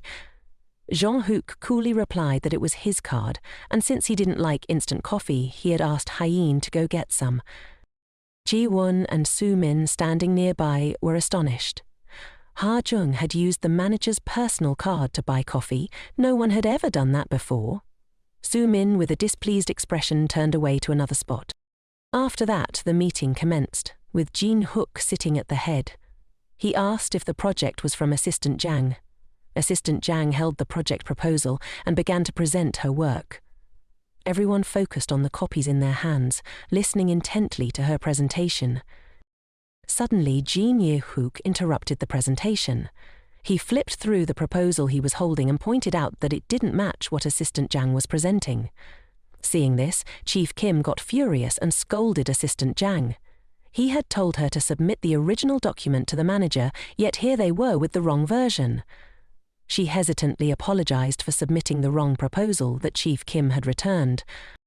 Chief Kim turned pale and handed Jung-hook his copy of the proposal to review, not forgetting to scold Assistant Jang a few more times. Jun-hook took the document and began to examine the proposal. As if he had discovered something, he asked Assistant Jang if this was indeed the proposal that had been returned. She looked at the stack in her hands and confirmed it was. Jung-hook then turned to Chief Kim and asked why he had returned the first proposal. The man fumbled, trying to cover up by saying the proposal wasn't clear enough. Assistant Jung had hastily patched together some content from the internet and submitted it to him, which is why he had returned it. He then pretended to shake his head, claiming that since this time it was done well, he was approving it today. Jin-hook coldly asked how many times the proposal had been returned. He then tossed the proposal onto the table, telling him that both proposals only differed in structure, the content was identical. In the end, what had he read that made him return it and then approve it? Chief Kim looked as pale as a ghost and turned to scold Assistant Jang for daring to play him. Assistant Jang stammered, but Ji-won stood up and apologized. She explained that the first proposal had been written by Assistant Jang, while the one submitted was her own. Jin-hook questioned her, asking what she meant by that. Ji-won bowed her head and explained that she had seen Assistant Jang unwell earlier and had helped her out. She thought the proposal she received was just a reference document, so she based her submission on that. Since Assistant Jang didn't have time to redo it, she submitted that version to the department head. Ji-won bowed, taking responsibility in front of the department head, admitting that submitting the wrong proposal was her fault. Ji-won sincerely apologized. Department head Kim, seeing this, pointed at her and scolded her, questioning if she was even aware of what she was doing. Mistakes could happen, but how could she mix this up? If she knew it was a mistake, she should have asked for an extension to write a new one. Department head Jin-hook adjusted his glasses, frowned, and shot a glare at department head Kim, asking if he was trying to pin the blame on someone else.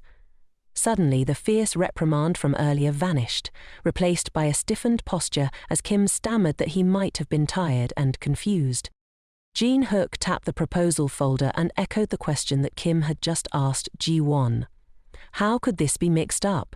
He stood up and met the gaze of the bowing man, promising that this would never happen again. Jin-hook looked at him with a cold, wolf-like glare and told him he didn't need to apologize to him. Instead, he should prepare a written self-reflection for him by tomorrow. At that moment, department head Kim trembled in fear at Jin-hook's intensity, unable to utter a word. Ji-won, seeing this, brought the new proposal folder to Jin-hook. He accepted it and addressed everyone.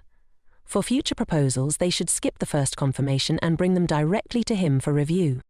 The meeting continued, and everyone in the room had their own expressions. Ji-won and Assistant Jang smiled cheerfully, while Department Head Kim looked both anxious and furious. Meanwhile, Jo Soo-men bit her lip in annoyance. The meeting wrapped up, and everyone filed out of the conference room to return to their desks. Ji-won let out a sigh. She had been really scared, but thankfully she had managed to resolve the situation smoothly. She hoped Assistant Jang wouldn't be asking for leave anymore. A message came in for her. It was from Assistant Jang, thanking her for the help. She said that from now on she would be less harassed. Another message popped up and Ji-won clicked to open it. It turned out to be from Jo Soo-men, reminding her not to forget their appointment this weekend.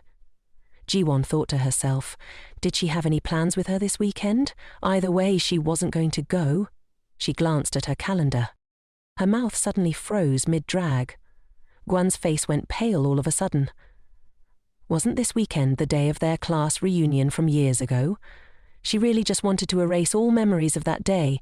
Back then, young Soo-men had promised to take her to a famous restaurant, but unexpectedly she led her to the reunion instead. As soon as her old classmates saw her, they looked down on her and whispered about her, assuming she must have begged Jo Soo-min to take her along. No one there welcomed her. Ji-won stood frozen, unable to say a word while they continued to gossip. Jo Soo-min smiled, linked arms with Ji-won and introduced her as her best friend.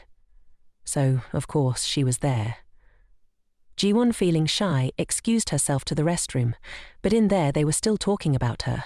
They even thought Soo-min was too kind-hearted and had suffered a lot because of her, yet still took care of her. In their eyes, Soo-min was such a sweet girl, always having to put up with Ji-won. Ji-won sat in the restroom, feeling despondent and stunned by their words. They even thought she was a bad friend. While they were chatting, one friend suddenly remembered seeing Ji-won go into the restroom and hurried outside. Inside, Ji-won burst into tears, memories flooding back. She recalled locking herself in the restroom for 30 minutes, and when she finally came out, there was no one left, not even Soo-min. Lost in her thoughts, Ji-won... Suddenly, she heard someone call her name. Turning around in shock, Ji-won recognized it was Assistant Un-ho, Hye-in, Ji-won's assistant. Hye-in called her name, jolting her back to the present. Hye-in asked what was wrong and why she was so deep in thought in the restroom. Ji-won awkwardly replied that she was thinking about work. Hye-in joked that she was like a busy bee and advised her to relax her mind for a bit. Then Hye-in asked if Ji-won had any plans for Sunday, as she wanted to invite her to hang out at Gajosue. Ji-won remembered she had a date with Soo-in on Sunday, so she told Hye-in she was already booked for that evening. Hye-in felt a bit down upon hearing Ji-won's response, but then suggested rescheduling for the morning instead. Ji-won happily agreed, and both of them were excitedly looking forward to their Sunday morning date. Hye-in was thrilled and told Ji-won to hang tight because they were about to plan an epic adventure. But suddenly, Ji-won realized the lipstick Hye-in was wearing. It was the same lipstick she had spotted in manager Jin-hook's car. Ji-won's mind raced as she recalled a rumor circulating in the company. Hye-in and manager Jin-hook were dating. Perhaps the rumors were actually true. In Ji-won's eyes, manager Jin-hook was a cold, distant figure, while Hye-in was outgoing, vibrant and friendly. Ji-won wondered how two people with such contrasting personalities, like fire and water, could possibly be a couple. She speculated that perhaps Hye-in's lively and energetic nature was what led her to agree to date someone like Jin-hook. Meanwhile, Hye-in was buzzing with excitement about her Sunday date with Ji-won. The two of them exited the restroom together, and as they walked, Hye-in couldn't stop introducing Ji-won to the stations. Ji-won confessed she had never been to the area before, and with a cheerful and confident vibe, Hye-in told Ji-won that she was a regular at a few spas in the area and knew quite a bit about them. Jin-hook had just stepped out of his office and overheard their conversation. He asked where they were planning to go this Sunday morning. Ji-won was about to respond when Hye-in swooped in, completely dodging Jin-hook's question, and whisked Ji-won away in a flash. Ji-won hesitated, glancing back at the manager, thinking to herself, can I really just walk away like this? If she did, the rumors about manager Jin-hook and Hye-in dating would definitely be true. That's why Hye-in had been acting like that just now. Early Sunday morning, Ji-won got a call from the Seoul eye care shop. They informed her that her ordered contact lenses had arrived and invited her to come pick them up. This time, Ji-won decided to reinvent herself and show up to the class reunion looking completely different. It was Ji-won's first time trying contact lenses, and she wasn't sure if it would hurt. She squeezed her eyes shut, and wow! Putting in contact lenses for the first time was definitely no walk in the park. All set, Ji-won hopped into a ride to Geo City Station. At the shopping mall, Ji-won noticed that Hyeen had been waiting for her for quite a while. Hyeen was utterly amazed by Ji-won's stunning new look. Ji-won felt a bit embarrassed by Hyeen's exaggerated expression and told her that it was her first time wearing contact lenses. Hyeen was very excited because she thought Ji-won looked beautiful wearing them. Hyeen firmly believed that even Kim Tae looked better in contact lenses than in frames. Suddenly, Ji-won remembered something and changed the subject. She turned to Hyeen and casually said that she had seen manager Jong-hook wearing contact lenses, and he looked way more handsome. Hyeen was taken aback, her face lighting up as she realized Ji-won was casually bringing up the manager right in front of her. Ji-won secretly thought that maybe Hyeen wasn't a fan of others praising her boyfriend. Hyeen didn't deny it. She skillfully dodged Ji-won's comment and switched the conversation to their plans for today's outing. Ji-won was surprised. There was actually a whole plan in place. The first stop Hyeen took Ji-won to was a hair salon. Hyeen introduced her boss, someone she really admired, to the cafe owner. Ji-won, eager to reinvent herself, asked the owner for advice on a hairstyle that would suit her. After a bit of admiration, the shop owner told Ji-won that she would rock a curly hairstyle under the magic touch of the cafe owner. Ji-won eagerly anticipated a totally transformed version of herself. First, the stylist trimmed Ji-won's hair a bit, and then continued to curl the ends. Finally, it was all about the glam. Ji-won became the boss lady and didn't forget to ask for the perfect hairstyling steps for her face shape. Finally, it was done. Hyeen was the first to rush over, roaring with excitement at Ji-won's transformation, while the owner beamed with pride and satisfaction over her masterpiece. But the most surprised of all was Ji-won. She almost didn't recognize herself in the mirror. Suddenly, the phone rang out like a dramatic plot twist. Sween called to remind Ji-won about their date tonight, and especially reminded her to wear the earrings she had gifted her. Of course, Ji-won knew those earrings didn't suit her at all, but she still agreed with Sween. Ji-won smiled as she thought about her original plan. She would have Sween marry Park Min-hanan in her place, next on the agenda.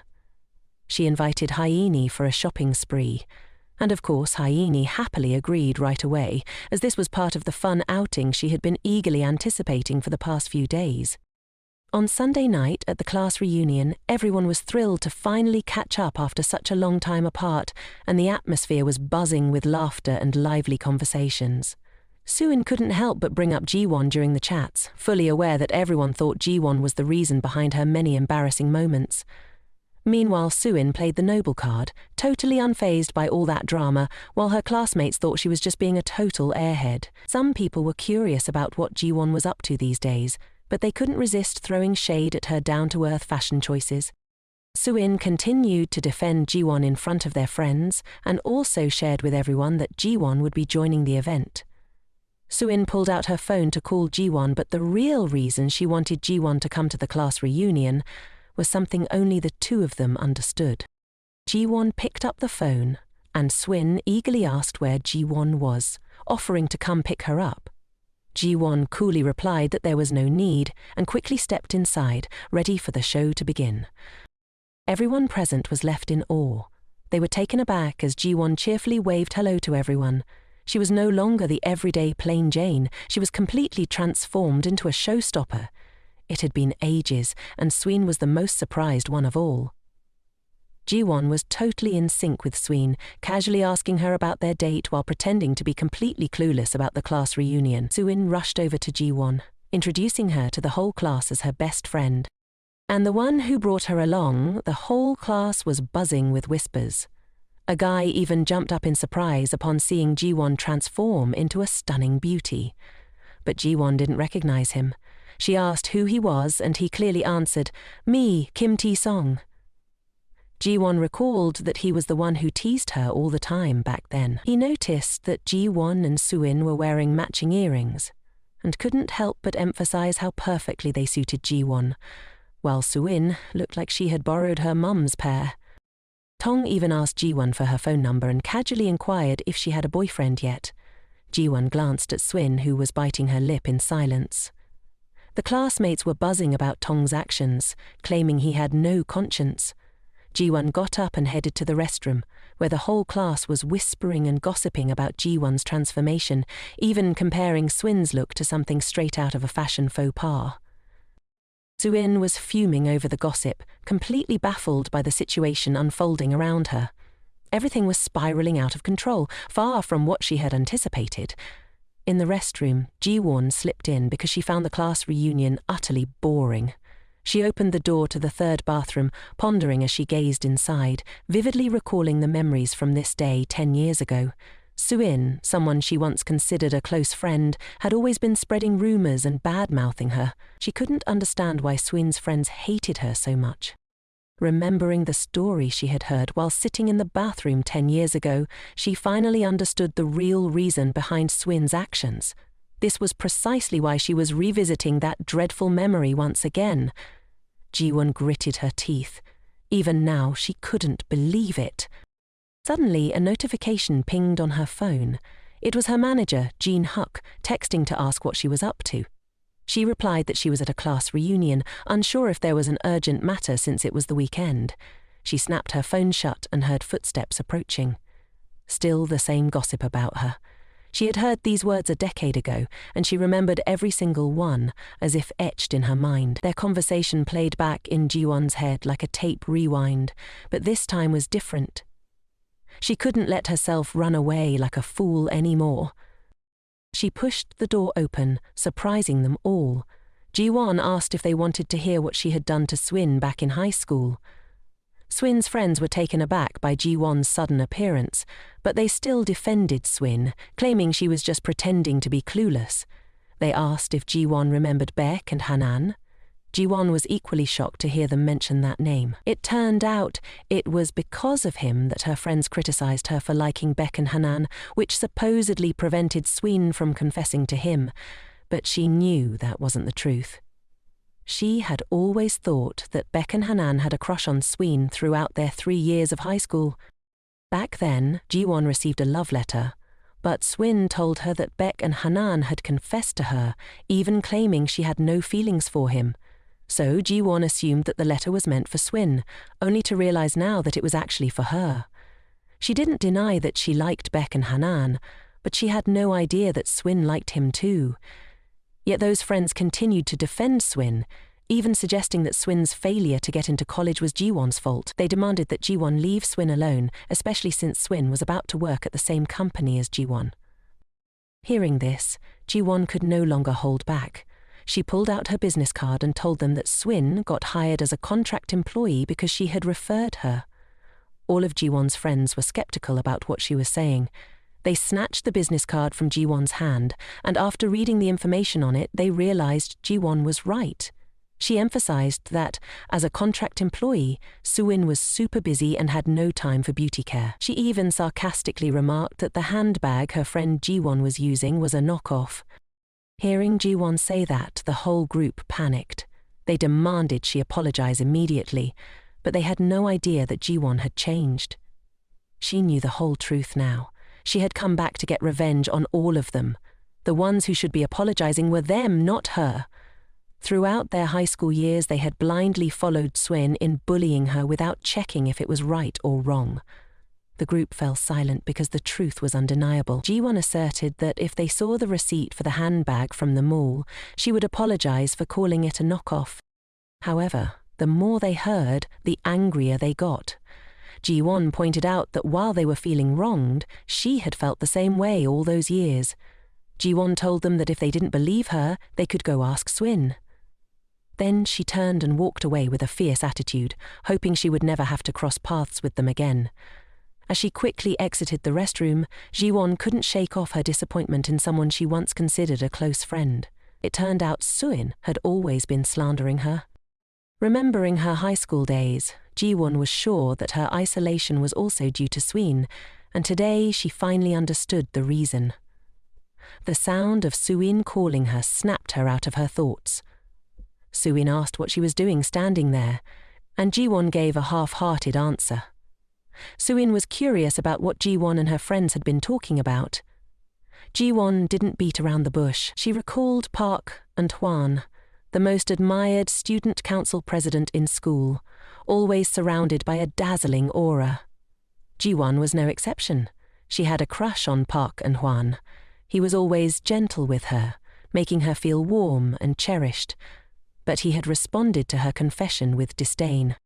Not long after, he confessed to Suin. Well, that was all in the past now. Ji-won encouraged herself, thinking back. She realized she hadn't seen Park and Hwan at the class reunion, which she thought was for the best. Outside, Park and Hwan had just gotten out of the car and were calling a classmate to let them know he had arrived. Meanwhile, Ji-won was still reminiscing about the past with Park and Hwan, wondering if he was even more handsome than before. Park and Hwan was totally taken aback when his buddy announced that Ji-won was also coming and was looking absolutely stunning. He insisted that when Park and Hwan saw Ji-won, he'd be completely blown away because she was no longer that girl from back in the day who wore glasses. But in Ji-won's eyes, she had always been the beautiful girl. He never expected that they were just separated by a glass door. Ji-won, feeling down, was getting ready to leave. She tried to pep herself up and shake off the gloom, but the tears just kept flowing. The door swung open, and she dashed past Park and Hwan as he walked in. "Wait a sec." Park and Hwan, while on the phone, suddenly had a light bulb moment. He realized that the girl who had just zipped past him was none other than Ji-won. "Hey, Ji-won." Ji-won turned around and recognized Park and Hwan, her first love during her younger years. Park and Hwan happily gazed at Ji-won, instantly recognizing her. Finally, after searching for her for so long, he had found her. But as for Ji-won, upon seeing Park and Hwan, the part of her memory she least wanted to recall came rushing back. She turned and ran, wondering why on earth she had to bump into him at this very moment. But how could Park and Hwan let Ji-won walk away like that? He hurriedly chased after her, shouting loudly, "You're here to meet Ji-won. You just need to pause for a moment and chat with me inside the cafe." Sumin's friends were eagerly waiting for Ji-won to return and were furious when they heard Ji-won's words. They wanted to get the real scoop from Sumin. On Park and Hwan's side, he once again suggested having a quick chat with Ji-won, just for a moment. Ji-won stood still. Suddenly, a car screeched to a halt right in front of her. The person stepping out of the car was manager Jin-hook.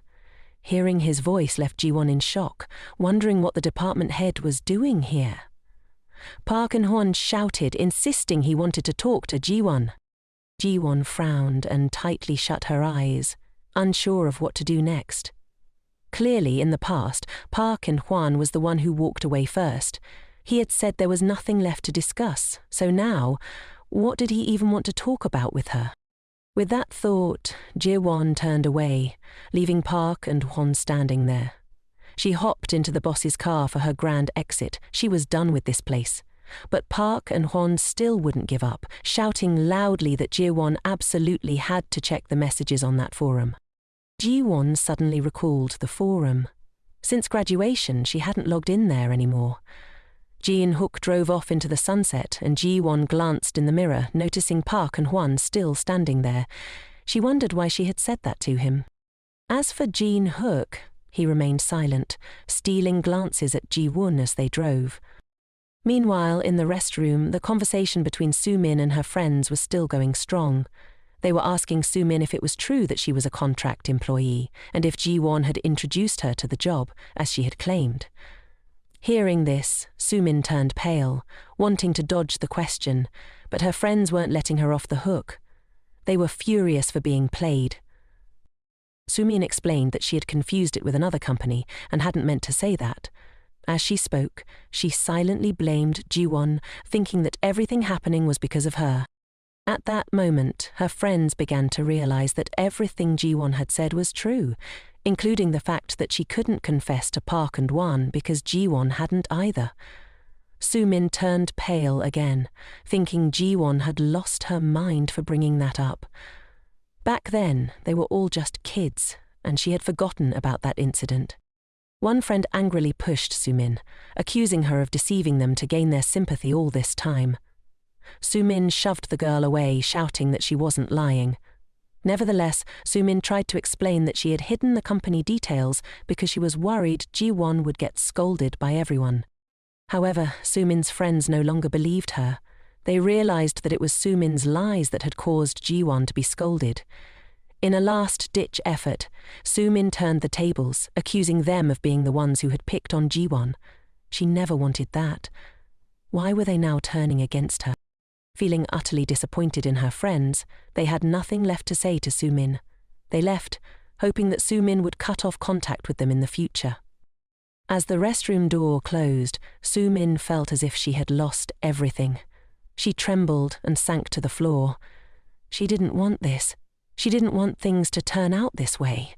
In the past, it was Ji-won who had been looked down upon and mocked, and Soo-min still couldn't accept what had happened today. Previously, Soo-min had always let everyone misunderstand Ji-won, while portraying herself as the noble one in everyone's eyes. She was the obedient and gentle one. Only by doing so could she receive love and affection from others.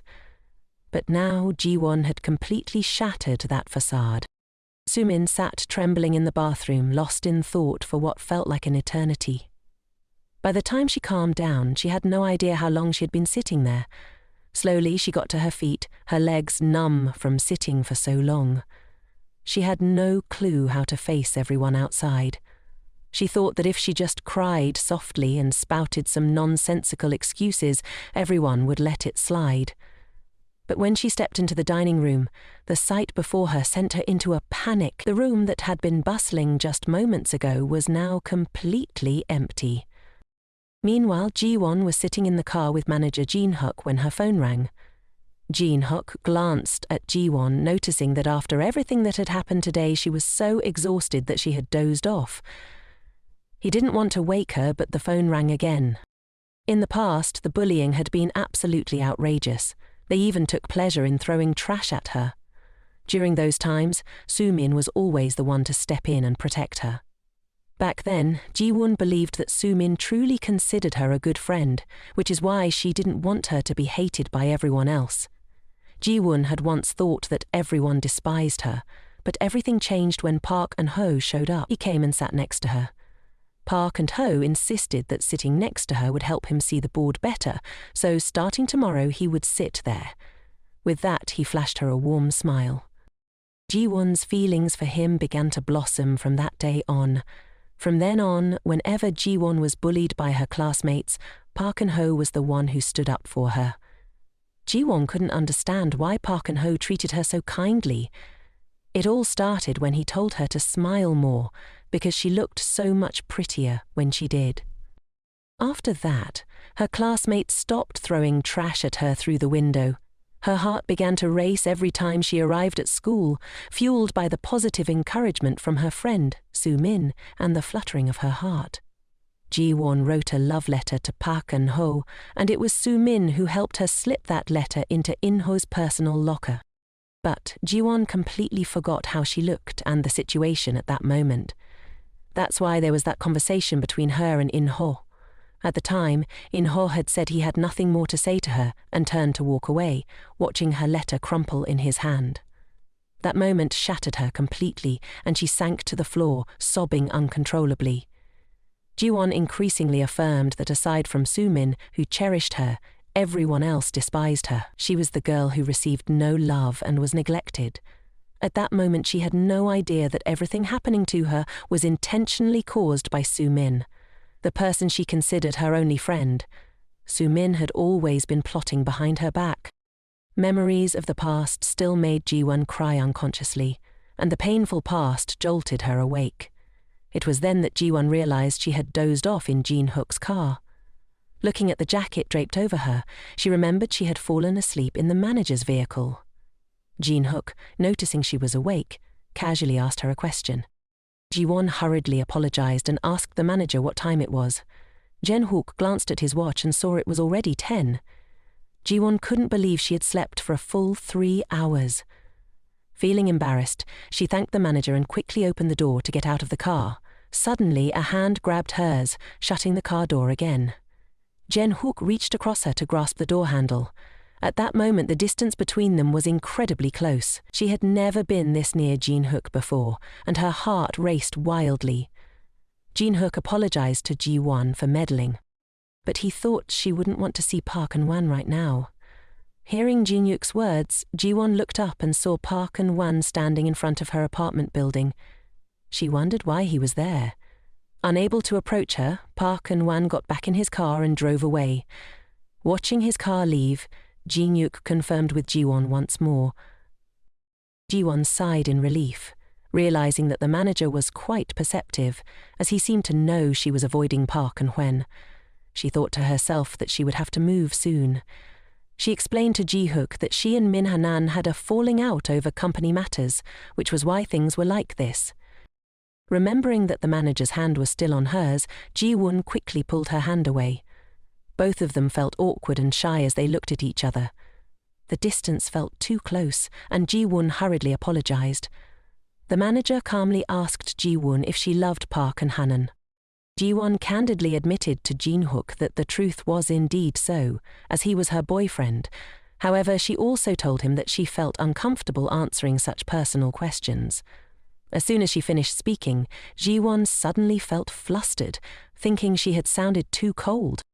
Jin-hook apologized for making her uncomfortable, his words tinged with a hint of sulkiness. Ji-won bid farewell to Jin-hook, wanting to leave since it was getting late, but still wanting to express her gratitude.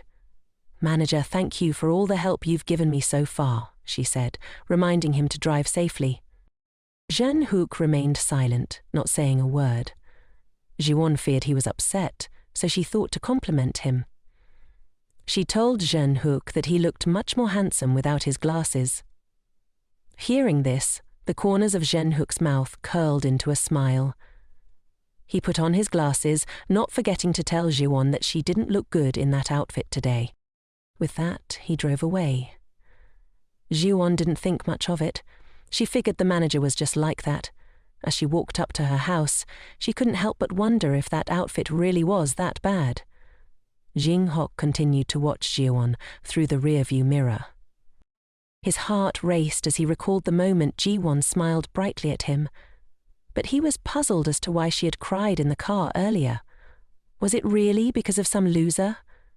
Jin-hook had once accidentally overheard a conversation between Uncle Min-hoon and Soo-min. At that time, Uncle Min-hoon had praised Soo-min for being prettier and cuter than Ji-won. Jin-hook was furious, unable to understand why Ji-won would love someone like that. Did she really love him just because he was her boyfriend? Jin-hook dismissed that as a lie and drove straight home. On arriving home, Ji-won picked up her phone and saw a ton of missed calls from Soo-min. She felt sad and didn't even feel like calling back. She recalled Uncle Min-hoon's and Jin-hook's words from earlier and opened her blog to see why Uncle Min-hoon had been upset with her. What could a friendless person like her find interesting on a blog anyway? To her surprise, Ji-won found several messages, all from Uncle Min-hoon. He really wanted to get in touch with her and had even left his phone number for her to reach out. All these messages had been sent to her over time, and she had no idea. Even though he hadn't received a reply from her, he kept messaging. Ji-won didn't understand why he would do that. He even mentioned that he kept using that phone because of her. Suddenly, the phone on the table vibrated. It was a strange number calling. Ji-won answered, and it was Ji-won, a friend of Soo-min, calling. She was calling using the number on the business card Ji-won had given her. Ji-won asked what the call was about, wondering if they wanted to argue with her over the phone. But no, she called to apologize to Ji-won because of everything that had happened. They realized that because of them, Ji-won had to endure a lot of hardships. They had only listened to Soo-min and thought poorly of her, and they hoped she would forgive them. Ji-won's eyes welled up with tears as she heard those words. She candidly replied that even if she accepted their apology, she didn't have the courage to meet them again. However, she still thanked them for reaching out first, and she promised to try to be stronger. The 3 classmates thanked her for forgiving them, By the way, while talking, they reminded Jiwon that Andor wanted to get in touch with her. Jiwon had no idea that Andor was sitting with them at that moment. The next morning at the office, as Jiwon walked through the door, she ran into Hyen. Hyen asked, "Who picked out the shirt for you? It suits you perfectly." She also complimented the department head for looking really cool without his glasses, saying they looked like a couple straight out of a movie. Ji-hook felt embarrassed and asked Hyen to keep it down and focus on work. Just as Haini sat down at her desk, she saw Park Min-hwan and Soo-min approaching. Both of them were surprised when they looked at Ji-won. Min-hwan couldn't believe his eyes and instinctively smiled at Ji-won's transformation. She looked just like a famous actress. Soo-min, however, felt annoyed when she saw Min. Min-hwan rushed over to Ji-won, asking what had happened and why her style had changed so much. Soo-min looked at Ji-won without answering, only asking him if he thought it didn't suit her. When Min-won said it suited her very well, Soo-min angrily turned and walked away. Min-juan leaned closer to Ji-won, telling her that although she looked beautiful, she shouldn't dress like that at the office anymore. He was worried someone might be watching her. Min-juan was hinting at department head Jun-hook, who usually wore glasses and a tie, but today looked really cool. He thought Jun-hook was trying to charm Ji-won. Min-juan then turned to ask Ji-won out after work like usual. Ji-won declined, saying she already had plans after work. Later, Ji-won went to a nearby cafe. As she pushed the door open, she saw Uncle Min-ho had already arrived. He was waiting for her. Ji-won sat down across from Min-ho and hesitantly asked him why he had been sending her messages on the blog for years. Min-ho honestly replied that he had been in unrequited love with Ji-won throughout their 3 years in high school. Ji-won was taken aback, unable to believe what she was hearing. Min-ho knew that his misunderstanding had ruined everything, and he apologized for hurting Ji-won. Seeing Ji-won silent, Min-ho realized she had a boyfriend, and he wanted to meet her not to make things difficult, but simply to be friends again, occasionally checking in on each other's health, grabbing coffee, sharing meals, and chatting. If they were friends, that would be perfectly normal, right? Ji-won smiled and agreed with him. After rekindling their friendship, Ji-won learned the truth from that year. It turned out that Soo-min had intercepted the love letter Ji-won wrote, and Park Min-hwan had deeply liked her. Ji-won couldn't bring herself to tell him that, in fact, she had also liked him a lot. If that venomous Soo-min hadn't done what she did, maybe Ji-won would have been married to Park Min-hwan, the one she liked. She wondered if she would have been happy, or if he would have held her and cried for her. Suddenly, someone called her name. She felt tears welling up as she realized it was manager Jin-hook. Why did he always show up when she was feeling down? Curiously, she asked why he was there at this hour. The manager politely apologized for not informing her beforehand. He mentioned he had seen Park Min-hwan come by for a while before leaving. The manager reminded her to be careful. That's when Ji-won called out, "Manager, Jo Minan is my boyfriend and has nothing to do with you, so please don't wait outside my apartment because of this." The manager hesitated for a moment before replying, "Ji-won, the person you fear and want to avoid is also called your boyfriend. You see him every day.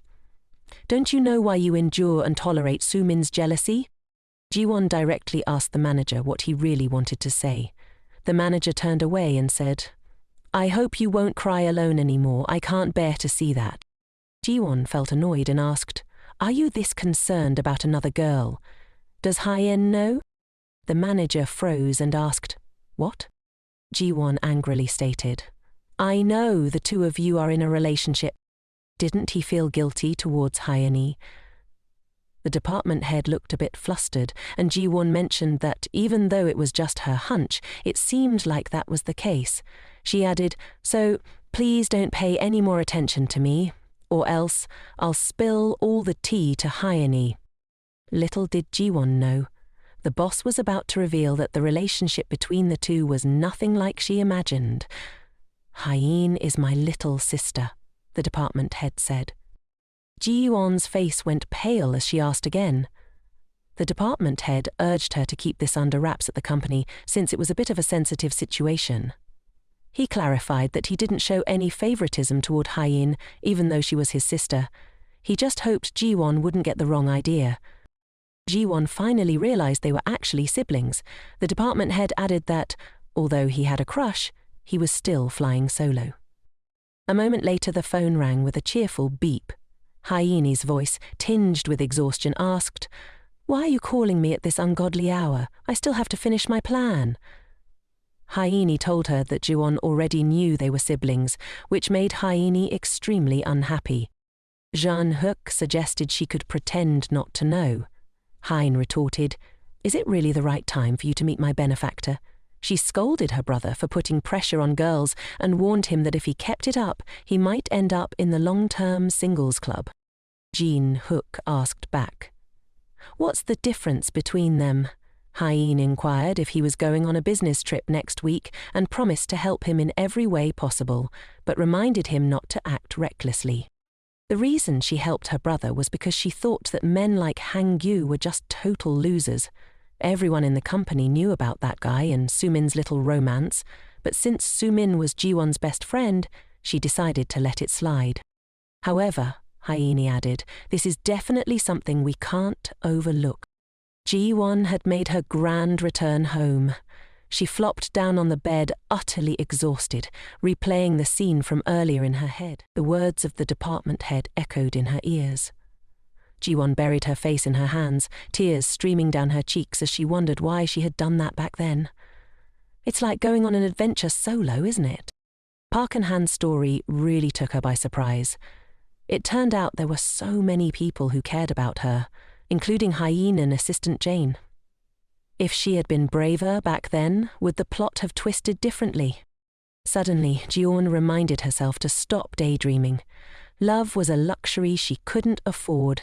She would stop at nothing to get revenge on the couple who ruined her life and absolutely would not live like before.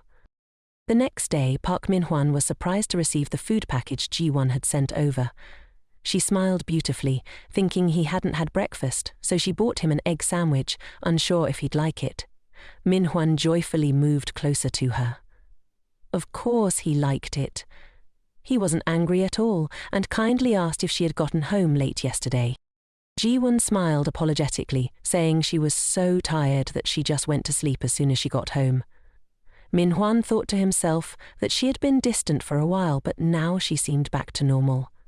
However, since she was so beautiful, he let it slide. He suggested that if she was going to be late in the future, she should just call him to pick her up. At that moment, Su-min chimed in, asking Jiwon if she had a date today, since she was all dressed up and made up for work. Yesterday she had dressed elegantly, thinking Jiwon was meeting her boyfriend, but when she saw him looking lost, she decided to approach Jiwon. "Hey Jiwon, who are you all dressed up to meet?" Jiwon replied that she was just meeting a few old classmates. The two of them flirtatiously made plans for dinner, making Su-min green with envy. She secretly cursed Jiwon for being a little dressed up and acting all high and mighty, thinking that no matter what, she would always be beneath her level. Jiwon had clearly noticed that attitude. Su-min couldn't charm him as she wanted, so now she wanted to snatch Park Min-hwan for herself.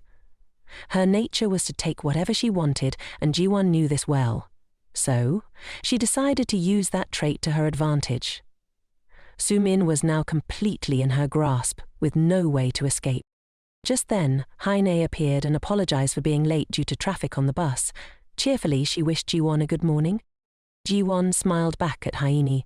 It was only now that she realized, upon closer inspection, that Ji-hook and Hyeini looked quite similar. Just then, Ji-hook glanced over, and Jiwon blushed, quickly turning away. His comment about not having a girlfriend but liking someone yesterday was full of implications. A little later, Jean-hook announced in the meeting that Assistant Jane's proposal had been selected for the new product project, set to launch in the summer. Everyone should prepare for overtime, and once the design department finished the prototype, they should start field surveys. Team leader Kim felt extremely annoyed. Assistant Jane thought to herself that although this was good news, working overtime meant no one would be able to take care of her child. Jean-hook also announced that he would be absent soon due to a business trip, and Assistant Jane would be in charge of his work. Assistant Jane nodded, thinking that if she did well this time she would get promoted soon, but she would probably be much busier. Her child was surely waiting for her to come home first and foremost. She would strive to provide her child with a fulfilling life. She could not let this project slip away. At that moment, she unexpectedly received a message from Jiwon, who had a favor to ask of her. Assistant Jane was taken aback when Jiwon expressed her desire to join the team, but why was Soo-min involved too? She knew the two had a great relationship, but this project was crucial. She understood Jiwon's intentions to promote Soo-min to a full-time position, but she feared that Soo-min still had many shortcomings. Jiwon replied, "It's not that I'm convinced, but I believe Manager Kim will try to sabotage the project." Assistant Jane, confused, asked how that related to Soo-min. Jiwon responded that it seemed Manager Kim had feelings for Soo-min. Assistant Jane was utterly shocked. "That old man, 40 years old, with a 20-year-old girl?" Jiwon nodded. "That's why his head is balding like that," Assistant Jane concluded. "So, Jaewon, you're saying that if Soo-min joins the team, Manager Kim will recklessly sabotage the project?" Jiwon nodded. "If we want to succeed this time, we need Jo Soo-min." A little while later, Assistant Jane stood before everyone, presenting herself as the team leader for this project.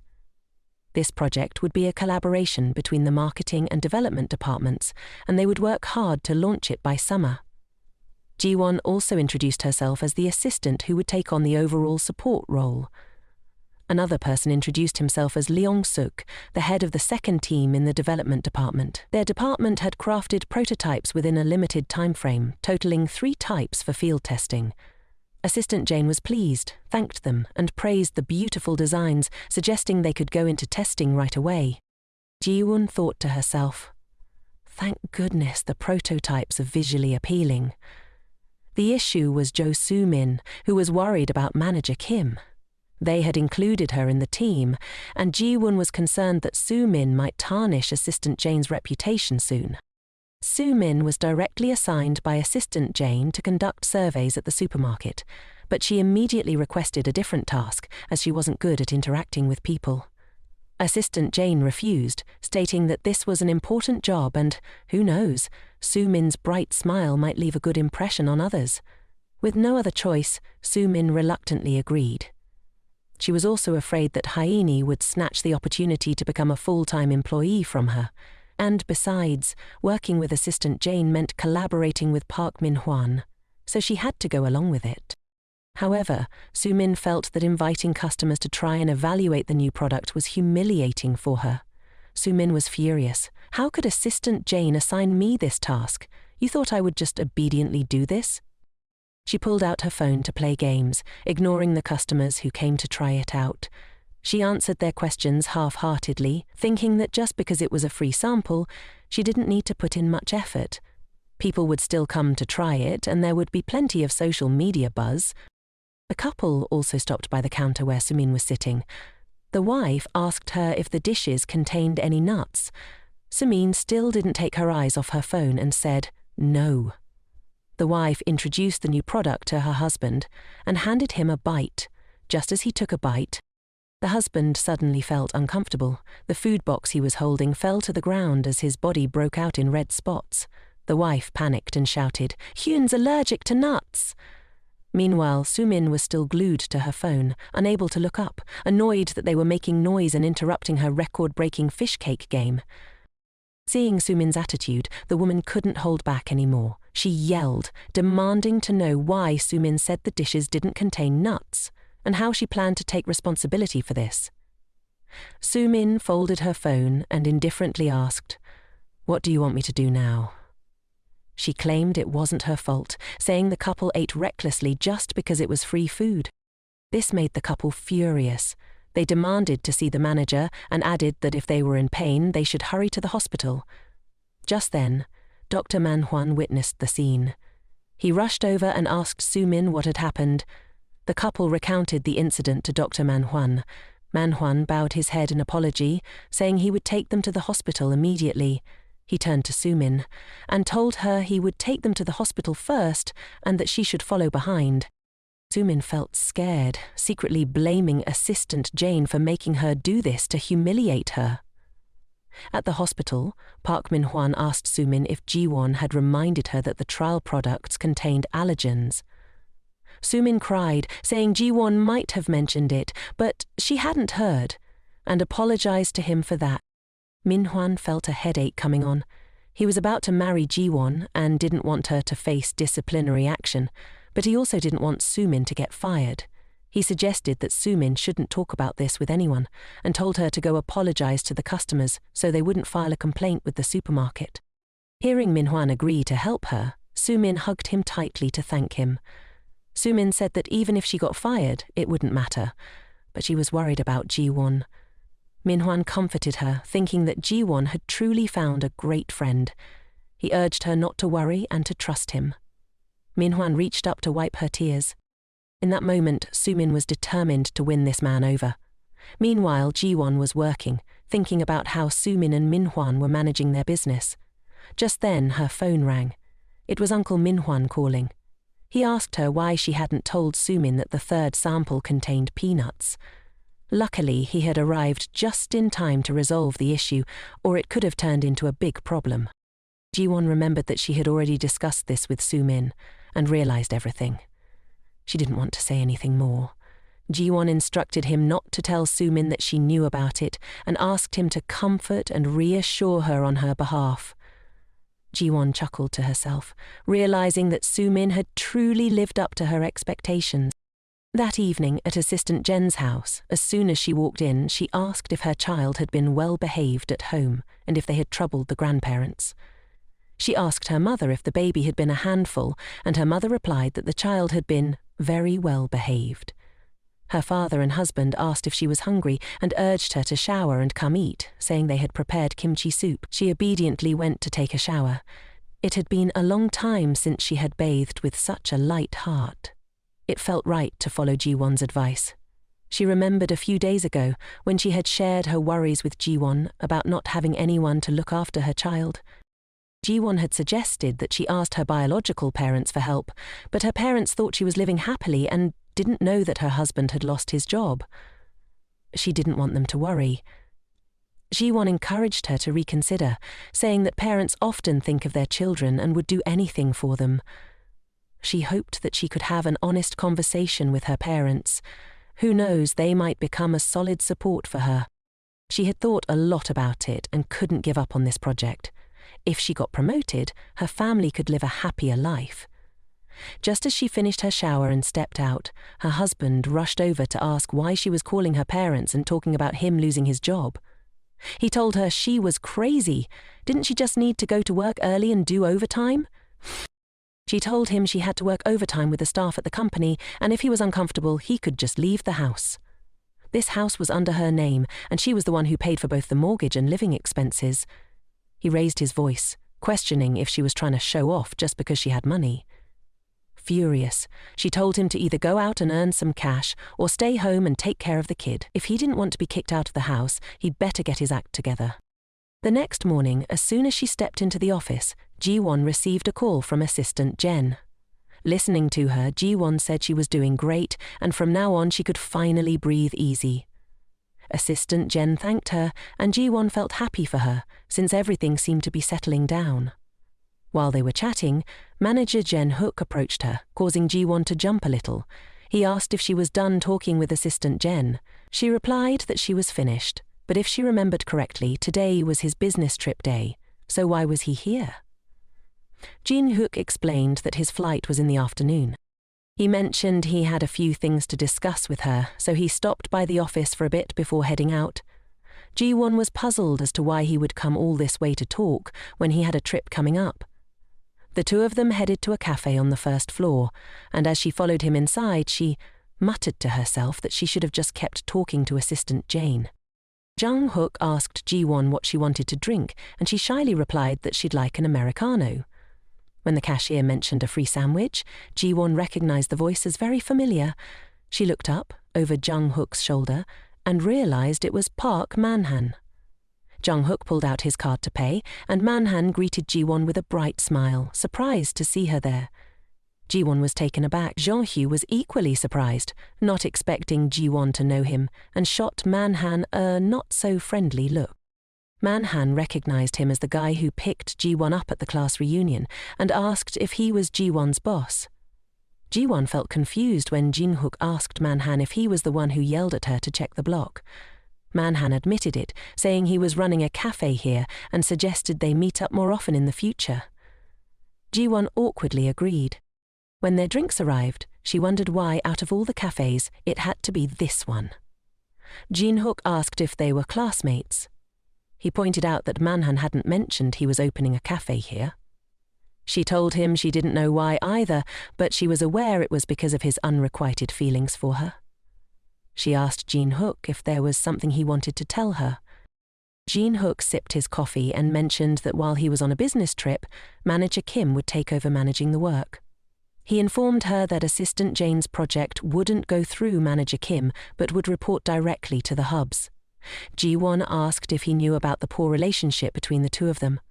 He told her that was a personal matter for both of them, and as a superior, it wasn't appropriate for him to interfere, but if the man was fair in his dealings, things would be different. Ji-won inquired if, in a situation like the last time, Manager Kim could face disciplinary action. She smiled and thanked the manager for his concern. Such a hint was indeed not a waste of time. Over tea, she reminded him to be careful on his business trip. When work hours began, she headed to the office. Suddenly, Jae-won stopped in her tracks. She spotted Manager Kim chatting with Hye-in. He was laughing and talking with her. Jae-won sat down and pondered why it had to be today. She was sure he was up to something. A moment later, Hye-in rushed up to her, visibly upset. Hye-in explained that something had upset her, and Ji-won stood up, offering to make her a coffee. As she passed by Manager Kim's office, she saw him on the phone with someone. After handing the coffee to Hye-in, Ji-won asked what had happened. Hye-in revealed that Manager Kim wanted her to give him the plan she had written earlier. Ji-won was taken aback when Hye-in mentioned that he said he would let her join the project team and become a full-time employee if she put his name as the author. This morning, Hye-in had been confused when the manager called her in. He said he usually held her in high regard and always wanted her to become a full-time employee. He asked if she remembered the plan she submitted when she first joined the company, and of course, she did. Back then, he had criticized her plan harshly. Thinking of this, Hye-in decided to act as if she had never heard the earlier proposals. Manager Kim told her to reconsider, asking if behaving this way would really help her become a full-time employee. Hye-in angrily turned back and asked if he was trying to threaten her. He calmly replied that she should think carefully if she didn't want to be fired. Hye-in couldn't stand the thought of her brilliant idea being snatched away by someone else, even if it meant risking her job. Ji-won sees Hye-in's project as a gold mine, and now the head of the department is scheming to steal it. Hye-in asks Ji-won if she knows which religion ranks second among the most followed and believed in. The answer is Islam, boasting over 1.3 billion followers. Yet they don't indulge in fast food. Ji-won suggests that targeting the Muslim community could be a savvy strategy for gaining a foothold.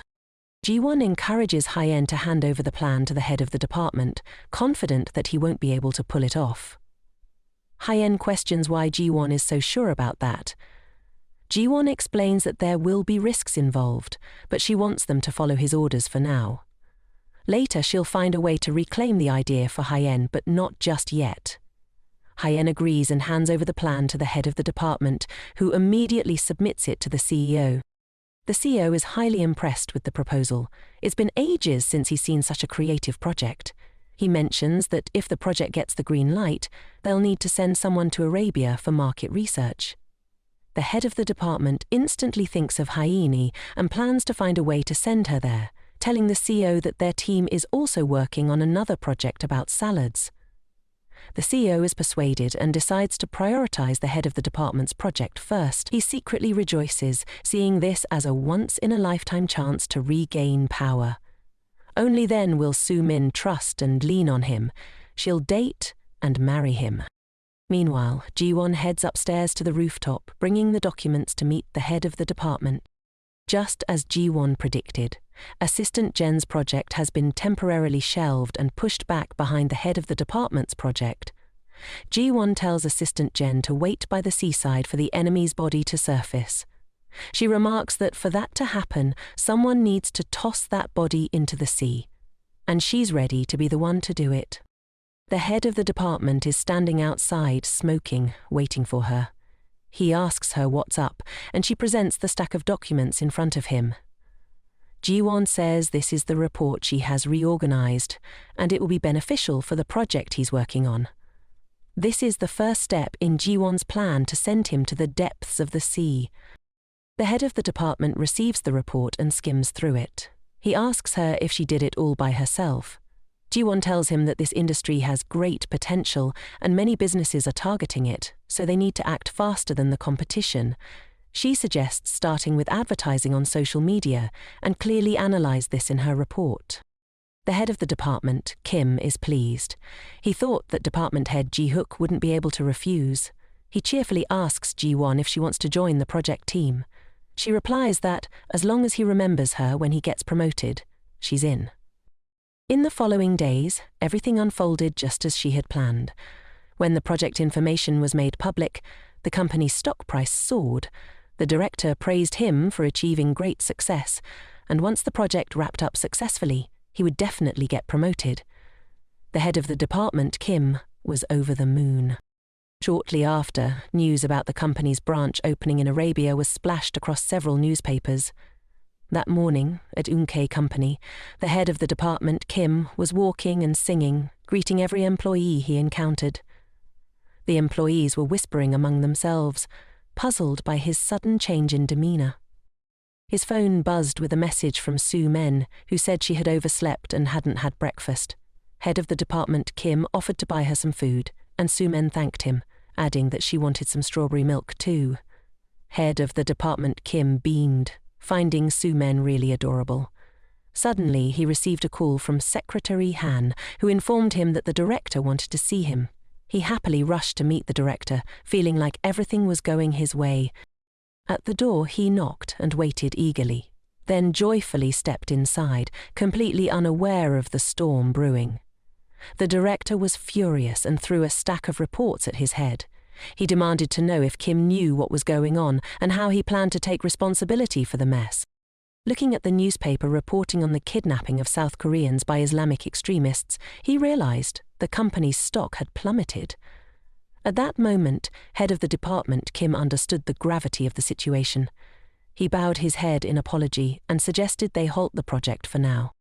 The director angrily asked if Kim knew how much money the company had already invested, demanding that he come up with a solution quickly. Nervously, Kim rubbed his bald head and confessed to the director that the plan was actually from an intern on his team. He babbled on about wanting to give the new intern a chance, so he claimed the plan as his own. He suggested publishing an apology saying it was the mistake of a 26-year-old intern, which might calm the public outcry. Hearing this, the director seemed to recall something and asked what the intern's name was that team leader Kim mentioned. He told the director that her name was Hyene. He even proposed publishing an article calling her the Holler Girl, thinking that if he threw Hyene under the bus, everything would be fine and the company would avoid this crisis. The director asked team leader Kim if he had told Hyene that he was the one who initiated the project.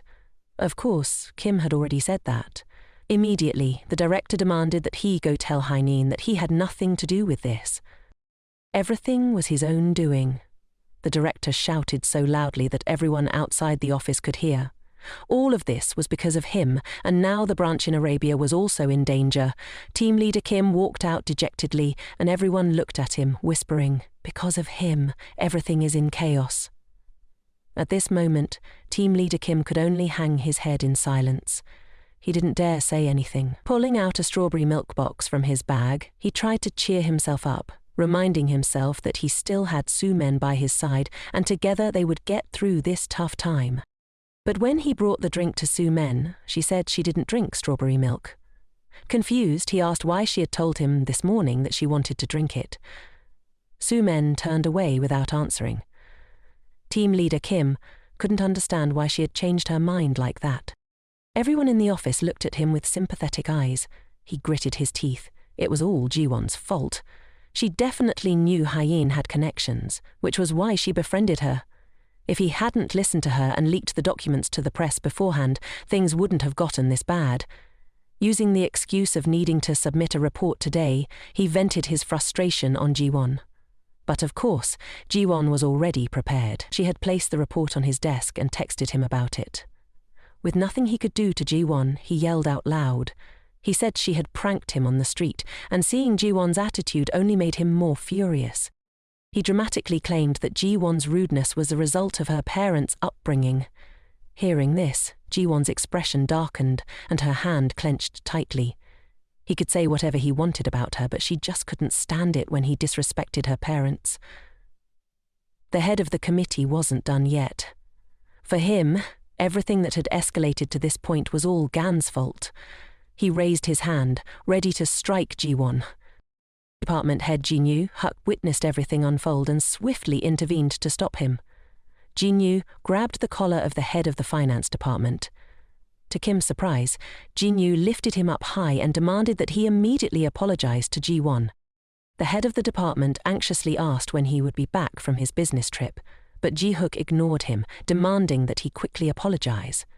Head of the committee Kim reluctantly apologized to Jiwon, pleading for him to stop what he was doing.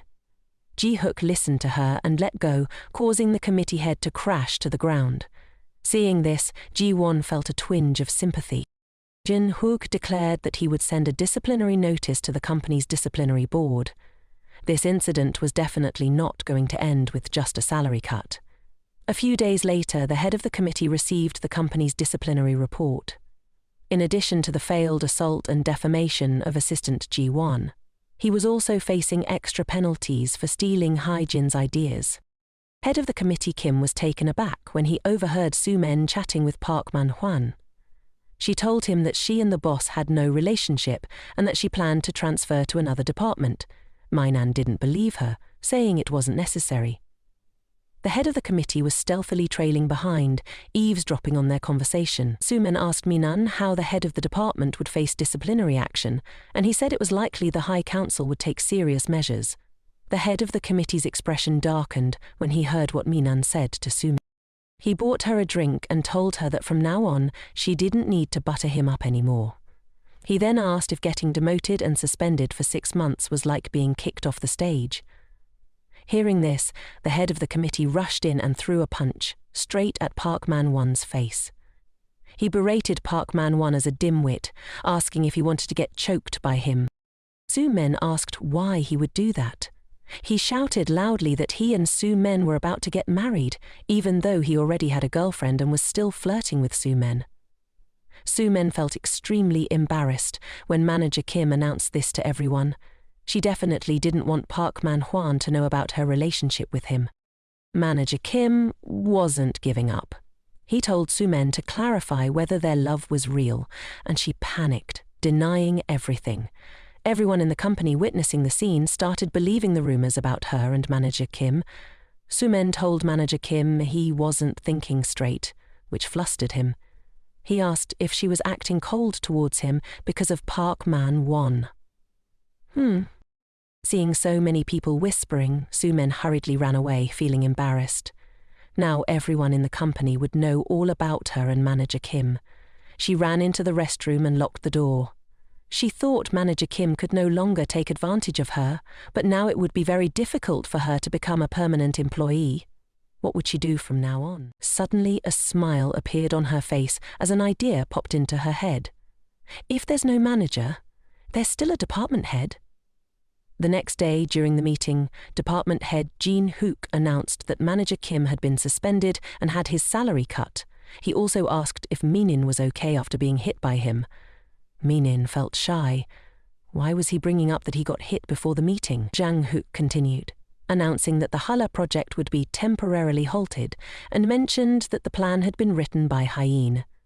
The company would continue with the project that assistant Jang had paused, which made her feel very excited upon hearing the news.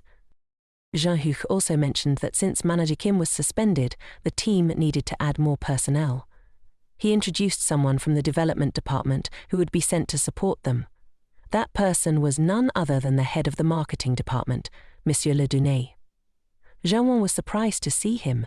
In her mind, Su-min should have been the one transferred to another department. Ji-won couldn't understand how Su-min could still smile brightly, despite the rumors about her and Manager Kim spreading so widely.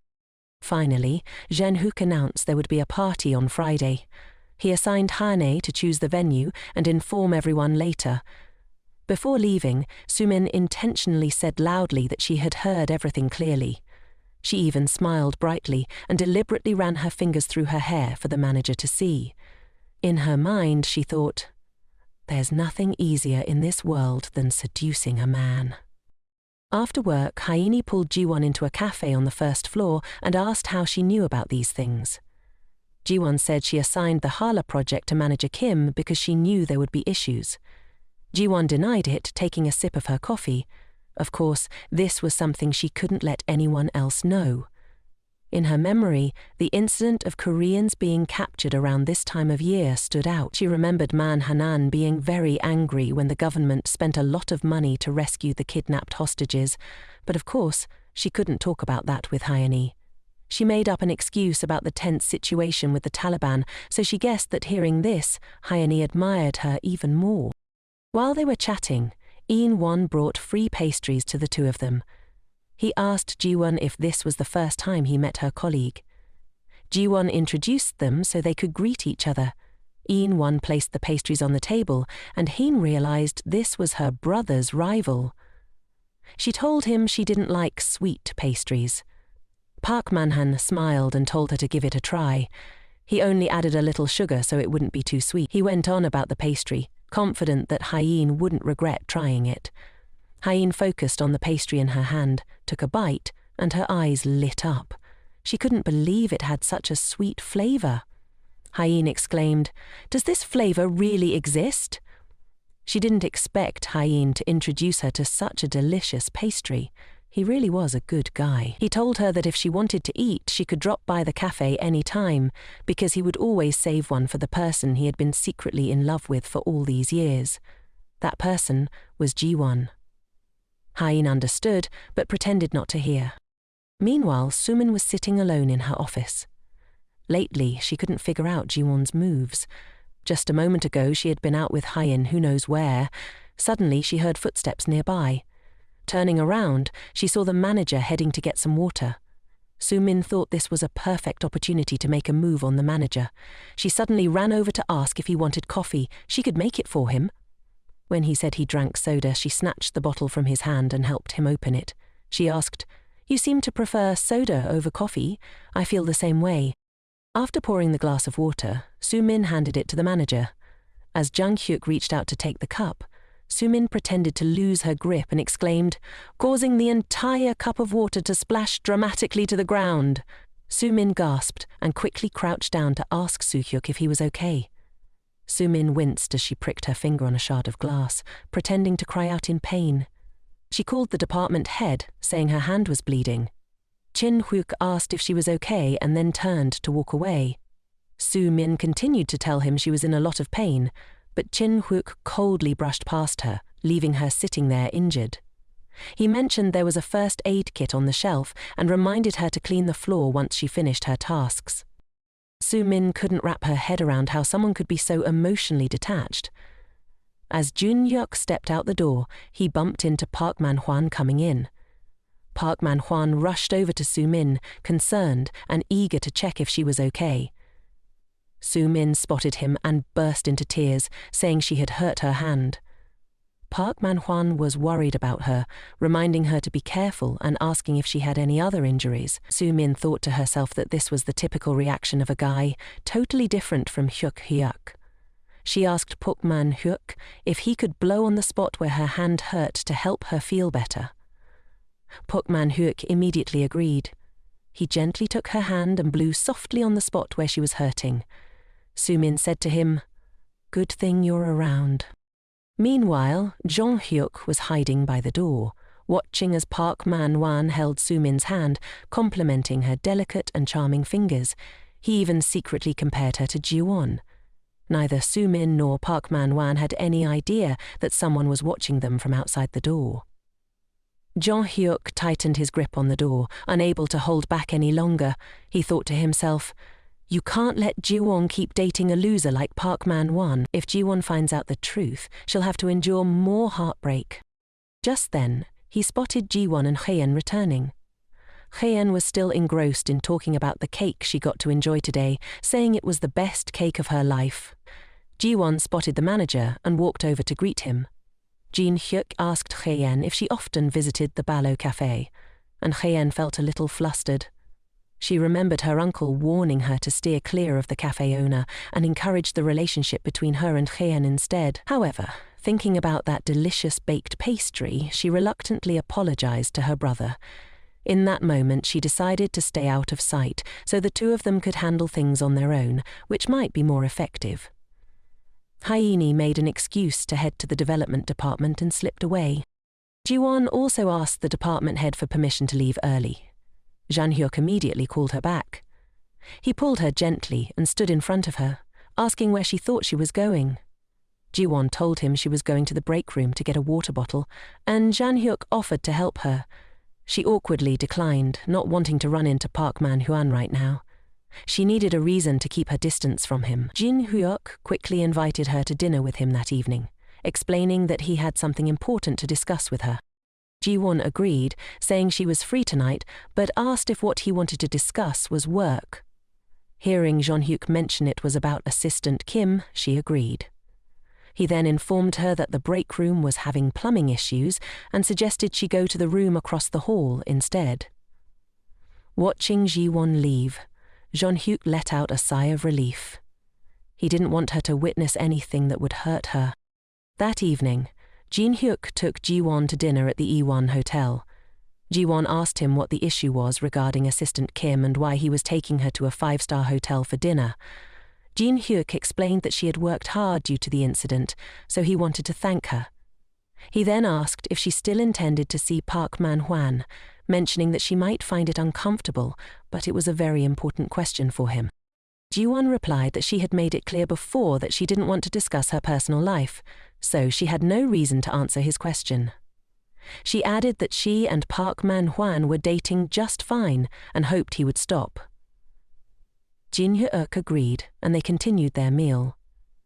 He couldn't understand why it had to be Park Man-hwan. As they were leaving, he reminded Ji-won to be careful on the stairs. Just as he finished speaking, she slipped.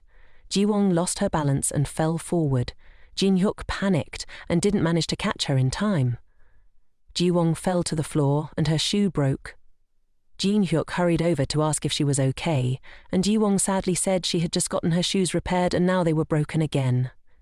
He helped her up and asked if she could walk. Ji-won wanted to walk on her own, but her foot was throbbing. She told him that she might have twisted her ankle, feeling a bit lost in the moment.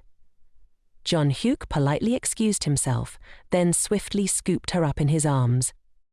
He said that continuing to walk would only make her pain worse, and advised her to hold on to him tightly. Jin-hyuk gently set Ji-won down on a chair in the hotel lobby and told her to wait for him there. Ji-won's heart was racing from the sudden action of her boss. She glanced down at her foot, thinking that if she had been more careful, this wouldn't have happened. The lobby door swung open, and Jin-hyuk rushed in, asking Ji-won if she had been waiting long. Seeing him out of breath, she asked if he had run to get a first aid kit for her. Jin-hyuk replied that he borrowed it from the hotel lobby and carefully treated Ji-won's injury. He told her to toss those shoes away, as even if they were repaired, they would just break again and could cause more injuries. Ji-won mentioned that she only had one pair of shoes, but he insisted that there would come a time when she needed a new pair instead of just fixing the old ones. He added that once shoes break, they can easily break again. Then Jong-hyuk pulled out a shiny new pair of shoes, thinking they would fit her perfectly. He carefully slipped them onto her feet and told Ji-won that she absolutely deserved to wear better shoes. Ji-won's heart raced at Jong-hyuk's gestures. Suddenly, her phone buzzed in her bag. It was Min-hun calling. He was on his way to Ji-hwan's apartment, driving while calling, but Ji-hwan stubbornly refused to answer. She remembered that afternoon when she had thought she misheard him. She wondered why she had agreed to dinner with Jin-hyuk. Park Man-hwan was quite annoyed. If he had finished his work earlier, he wouldn't have let her go with Jin-hyuk. How dare he flirt with her? Min-hwan was glad Ji-won was looking more beautiful, but it also brought a lot of trouble. He was sure the coffee shop owner on the first floor of their company had feelings for Ji-won. Just taking the elevator made everyone look at her. There were even rumors in the company that she was the most beautiful in the marketing department, skilled and capable in her work. He thought that at this rate, someone else would steal Ji-won away from him. He called her many more times before Ji-won finally picked up. He asked why she hadn't answered his calls, and Ji-won explained that she had just finished dinner with her boss and had just gotten home. Park Man-hwan never expected there would come a day when he would worry about Ji-won, the girl he was dating, just to snag a bottle of wine. He recalled that when it all started, it was just a prank between him and a colleague. They had bet that if Min-hwan could win her over, his colleague would gift him a bottle of wine. Ji-won had once been a simple girl that Min-hwan won through that bet. He had confidently told his colleague that he only needed 3 days to pull it off. The very next day, he approached Ji-won to get to know her. He asked for her phone number and kicked off his plan, bombarding her with sweet messages, thinking that would be enough to win her heart. But things didn't go as he had hoped, and he started to lose his patience. By Saturday, he called her to see if she was busy. Min-hun invited her out for dinner, asking Ji-won where she lived so he could pick her up. And just like that, he and Ji-won started dating. At that time, Park Man-hwan only intended to get the wine and then find an excuse to break up with her. But everything took an unexpected turn. The more he got to know her, the more he realized how kind and gentle she was. In fact, she was so good-hearted that it bordered on foolishness. She always helped him with his tasks while he was out partying with his friends, never suspecting him of anything.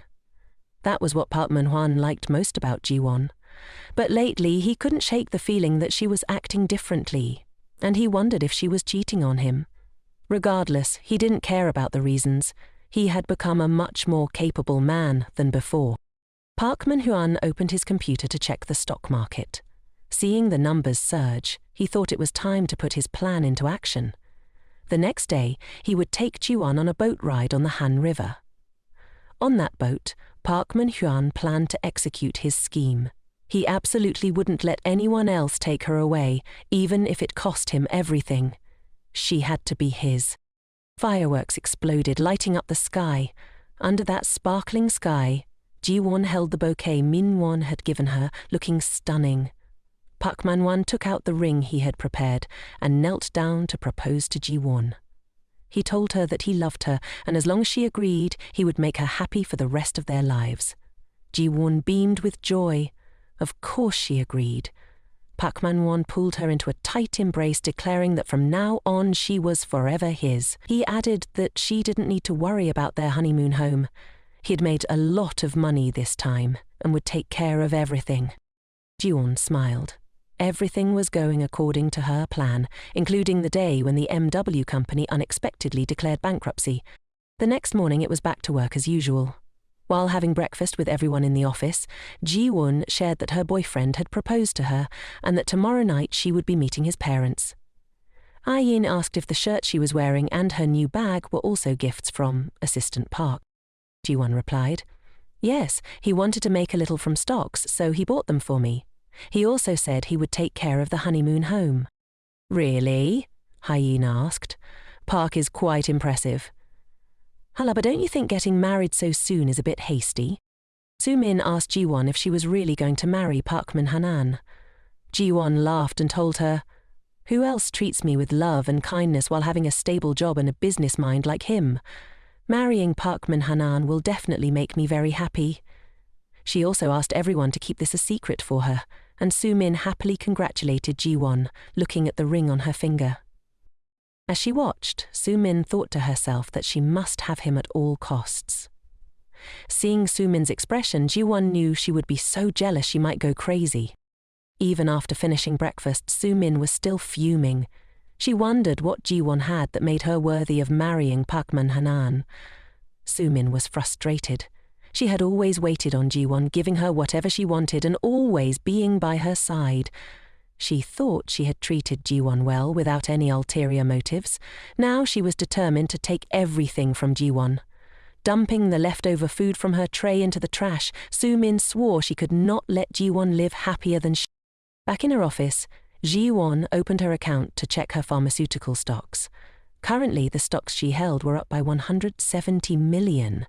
She thought this money would be enough for her to move out and quit her job after breaking up with Park Man-hanan. She then looked up the tech company MW's stocks, which were continuously dropping in value. Holding the financial newspaper in her hands, reading about the stock market situation, Park Man-hanan couldn't hold back his frustration. He threw the paper down on the table and angrily called the MW security staff for advice, but no one picked up. Clearly, he had told himself that this was a great opportunity, one that no one knew about, so he had invested all his money into buying these stocks.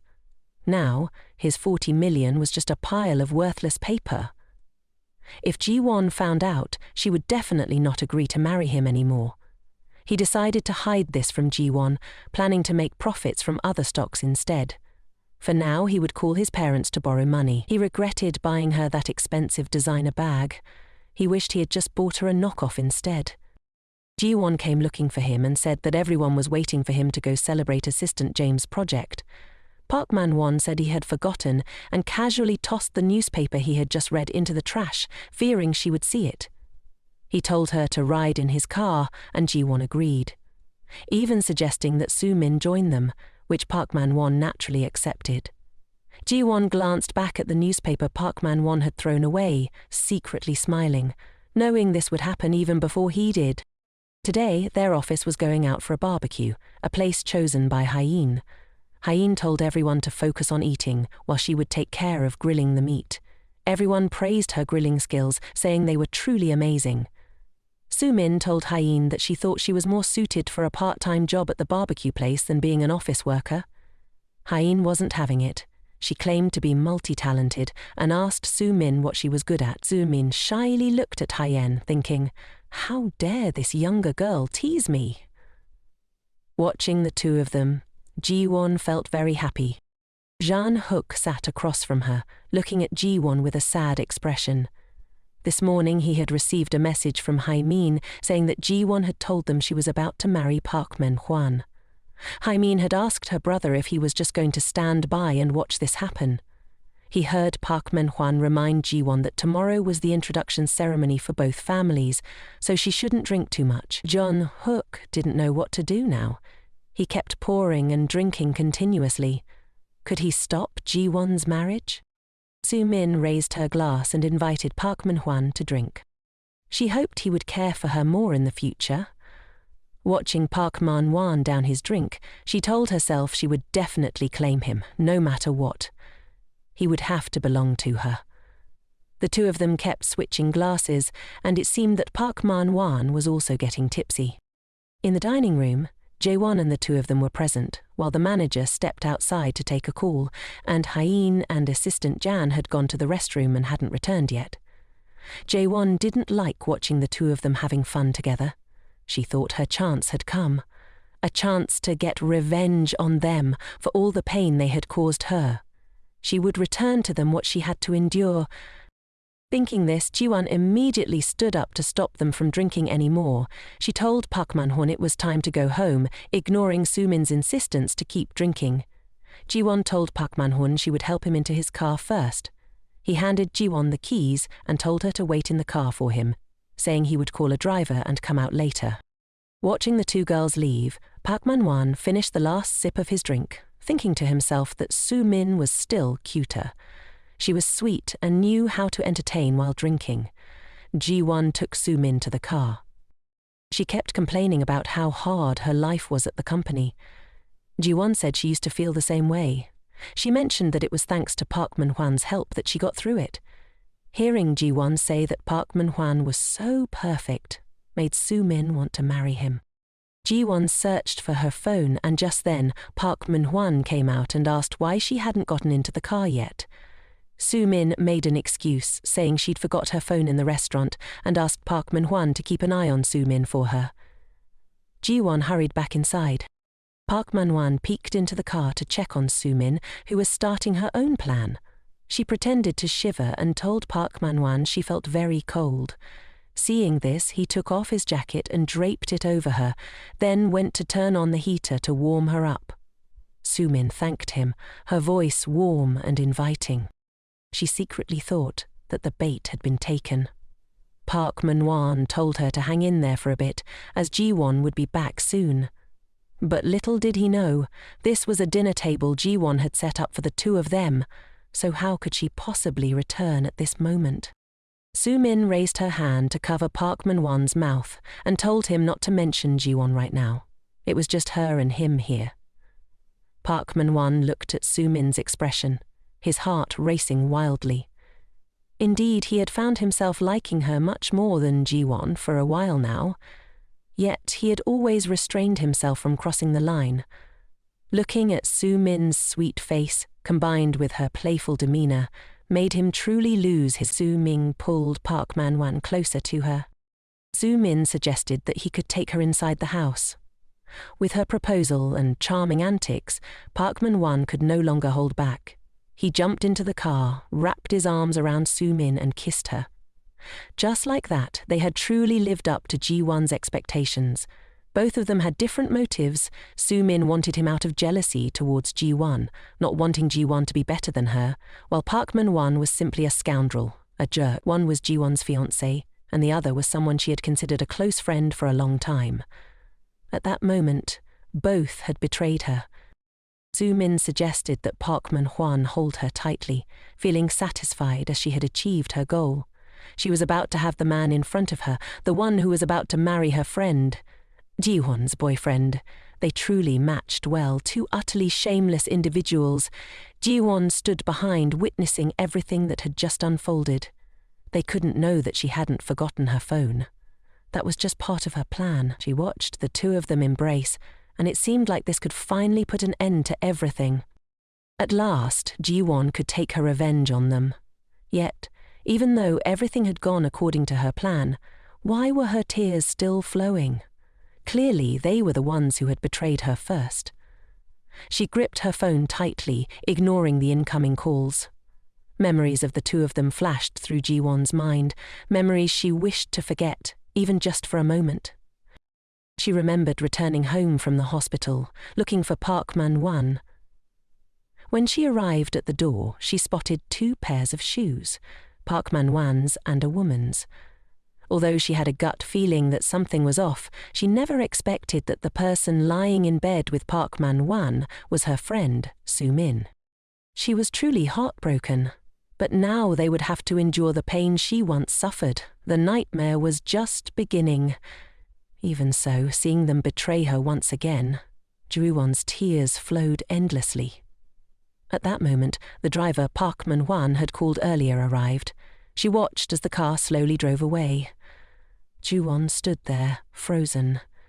Everything had gone according to her plan. She should have been happy, ready to toast to their new beginning. Wiping her tears, Ji-won told herself not to cry. They were the ones in the wrong. If she cried, wouldn't that mean she was losing to Su-min? With that thought, Ji-won headed to a late-night bar, planning to drink herself into oblivion to forget what was happening.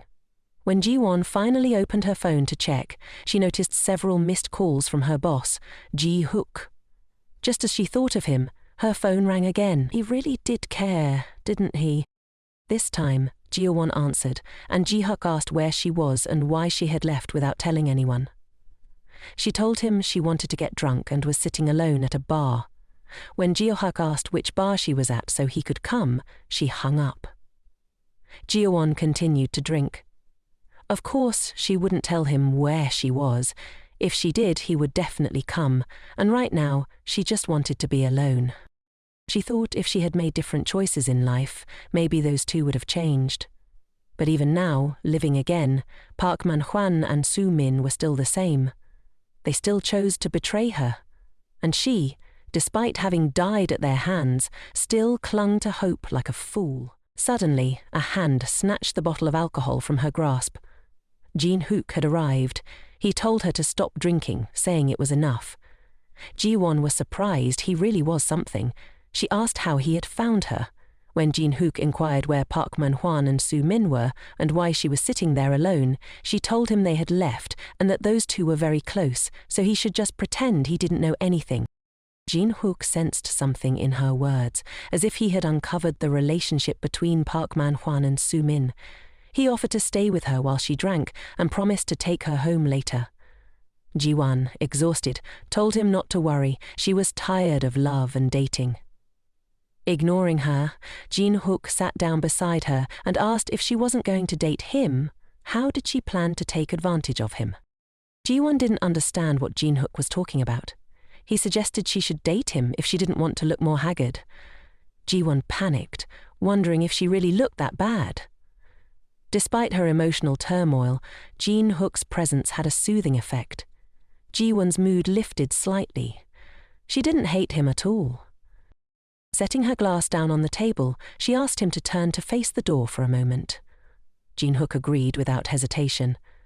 Jin-won leaned against his back, thinking that just leaning for a moment would be fine.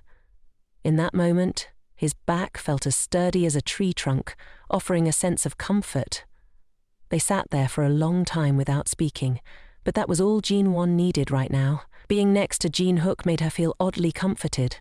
The next morning, at the Happy Inn, the bright sunlight streamed through the window.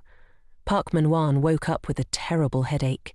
He opened his eyes, trying to remember what had happened as he sat up, feeling a sense of unease. Suddenly, Park Man-hwan realized he had completely lost his mind. He glanced over at Soo-min, still asleep, then looked around the messy room. Panic set in. If this got out, the employees at the company and Ji-won would cut ties with him for good. Just then, Soo-min woke up, still acting cute as if nothing was wrong. Park Man-hwan, feeling awkward, told her they had both gotten drunk the night before, so it would be best to pretend nothing happened. Soo-min, confused, asked how they could just ignore the fact that they had slept together. She pouted, clearly aware that he knew about her feelings for him. Did he really not have any feelings for her at all? Park Man-hwan was flustered. He tried to explain that it wasn't like that, but he had to meet his future in-laws today. Tears welled up in Soo-min's eyes as she promised not to interfere in his relationship with Ji-won or tell anyone about what had happened. However, she added that he would still have to continue seeing her in secret. Park Man-hwan felt cornered. He knew he couldn't accept her offer, but the damage had already been done.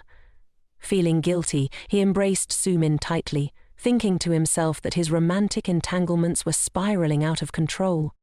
Suddenly, the phone on the wall rang. It was Ji-won calling Park Man-hwan. She asked if he had woken up yet and why he had returned before her the night before. Park Man-hwan explained that Soo-min hadn't been feeling well, and since the hired driver had arrived right on time, he couldn't wait for Ji-won to go back together. As Ji-won applied her makeup, she casually asked if he had booked a restaurant for the two families to meet. Park Man-hwan told her he had reserved a spot at the traditional Lu-hung restaurant at 5 p.m. on the first floor. Ji-won said she would meet him after finishing her makeup. Hearing the conversation with her boyfriend, the makeup artist complimented Ji-won and promised to make her look stunning for the occasion. Ji-won insisted on a bold, unforgettable look that would leave a lasting impression. Surprised, the artist asked if she wasn't meeting her boyfriend today and why she wanted such a dramatic style. Ji-won recalled her life with her late mother-in-law before she passed away. She remembered the harsh words. How her mother-in-law once said she didn't accept Ji-won for her beauty, but because she took good care of her son. One morning, she had even yelled at Ji-won for serving leftovers for breakfast, saying that on weekends a wife should wake up early and prepare nourishing meals for her husband. On top of that, she belittled Ji-won, cruelly commenting that those without parents were worthless, and suggesting that Ji-won's parents had died young because of this. This time, Ji-won was determined to approach the situation differently. She would meet Park In-won's family with a new mindset, prepared to challenge their expectations and change their view of her. Meanwhile, after Park Man-hwan had left, Soo-min paced angrily in her room. Why had he left her there to meet Ji-won? To Soo-min, Ji-won could never compare to her, so why was Park Man-hwan abandoning her to marry Ji-won?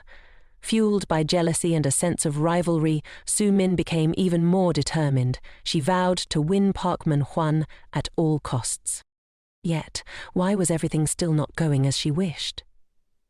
Soo-min remembered lying next to him when Park Man-hwan had mentioned over the phone to Ji-won that the two families would meet at 5 p.m. at the traditional Luen restaurant.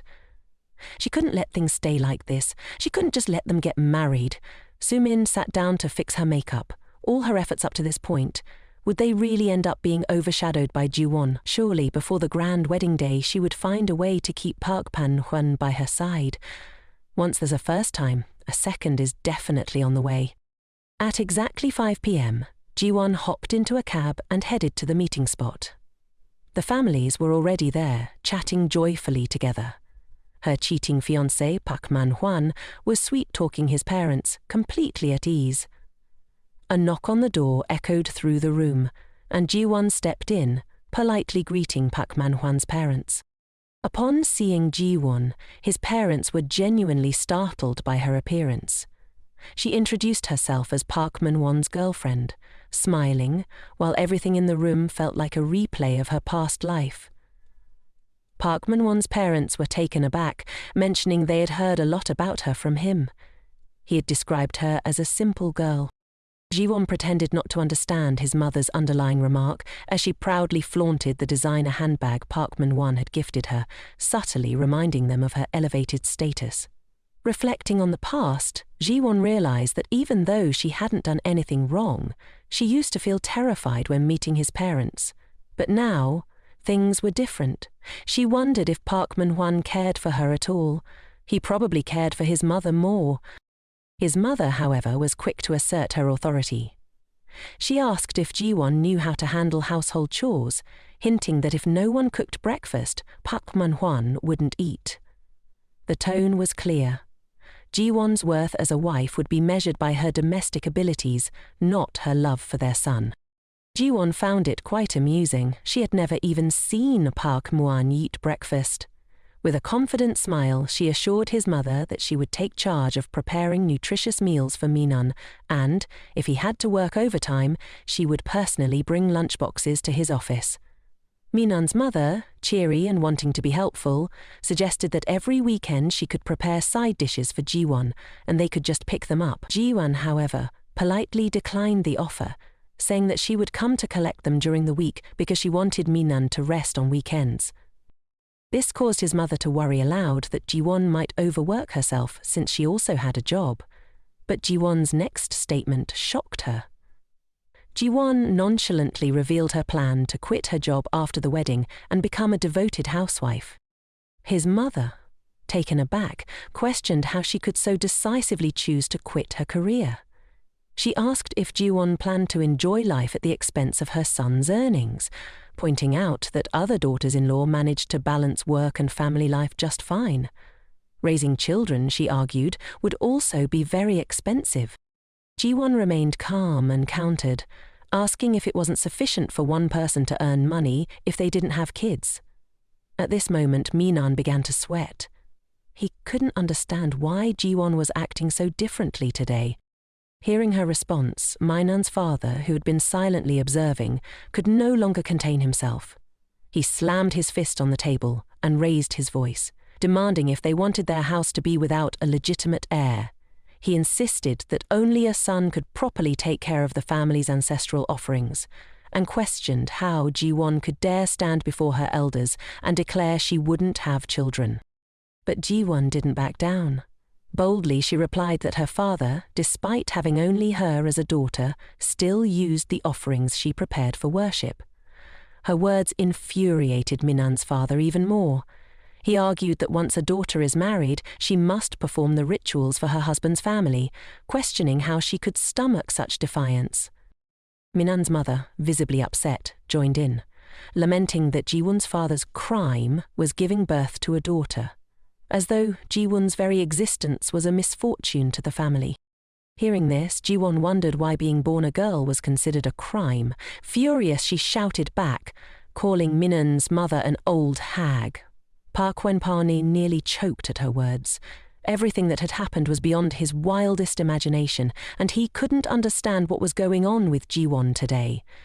His father's face darkened, confused as to why his son had brought home such a girlfriend. Minan's mother, shaking with anger, demanded to know why Jiwon dared to speak to her like that. Jiwon stood up, leaving the three of them in shock. With her back straight, she declared that she had decided not to marry their son, so calling her mother would be out of the question. Old hag seemed more fitting, she said bluntly. Park Man-hwan was taken aback, asking what nonsense she was talking about.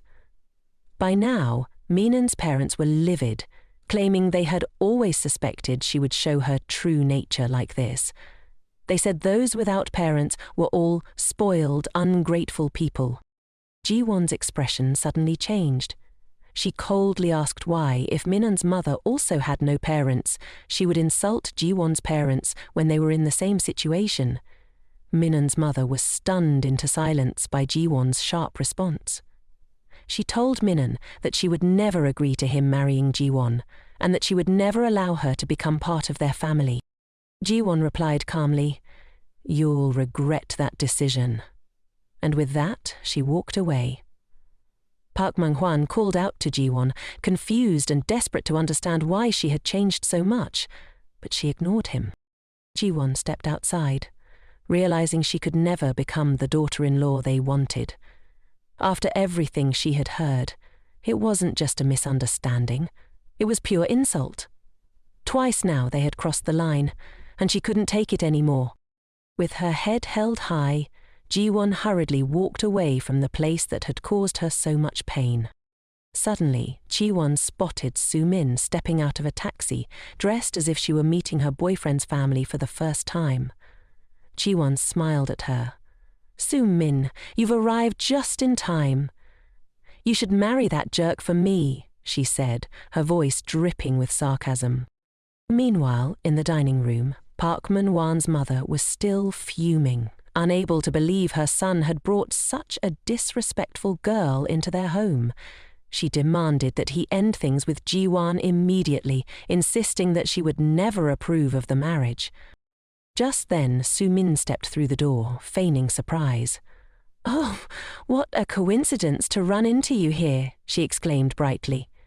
Su-min greeted Park Man-hwan's mother with enthusiasm, introducing herself as his junior at the company, all while tossing in a few compliments about him. Park Man-hwan's mother, softening, confirmed proudly that he took after her. Park Man-hwan, still shaken by Jiwon's outburst, asked Su-min about her prior appointment. Su-min smoothly explained that her parents had urgent matters and couldn't make it, and then slyly mentioned her love for cooking, loud enough for his mother to hear. At the sound of this, Park Man-hwan's mother smiled, clearly pleased. She invited Su-min to dine with them, and naturally Su-min accepted. This was exactly what she had hoped for. She casually asked if it was appropriate, and Park Man-hwan's mother, now completely won over, had already forgotten about Jiwon's outburst. She even remarked how meeting such a straightforward girl like Su-min was a blessing for their family. As Su-min took her place at the dining table, she secretly rejoiced.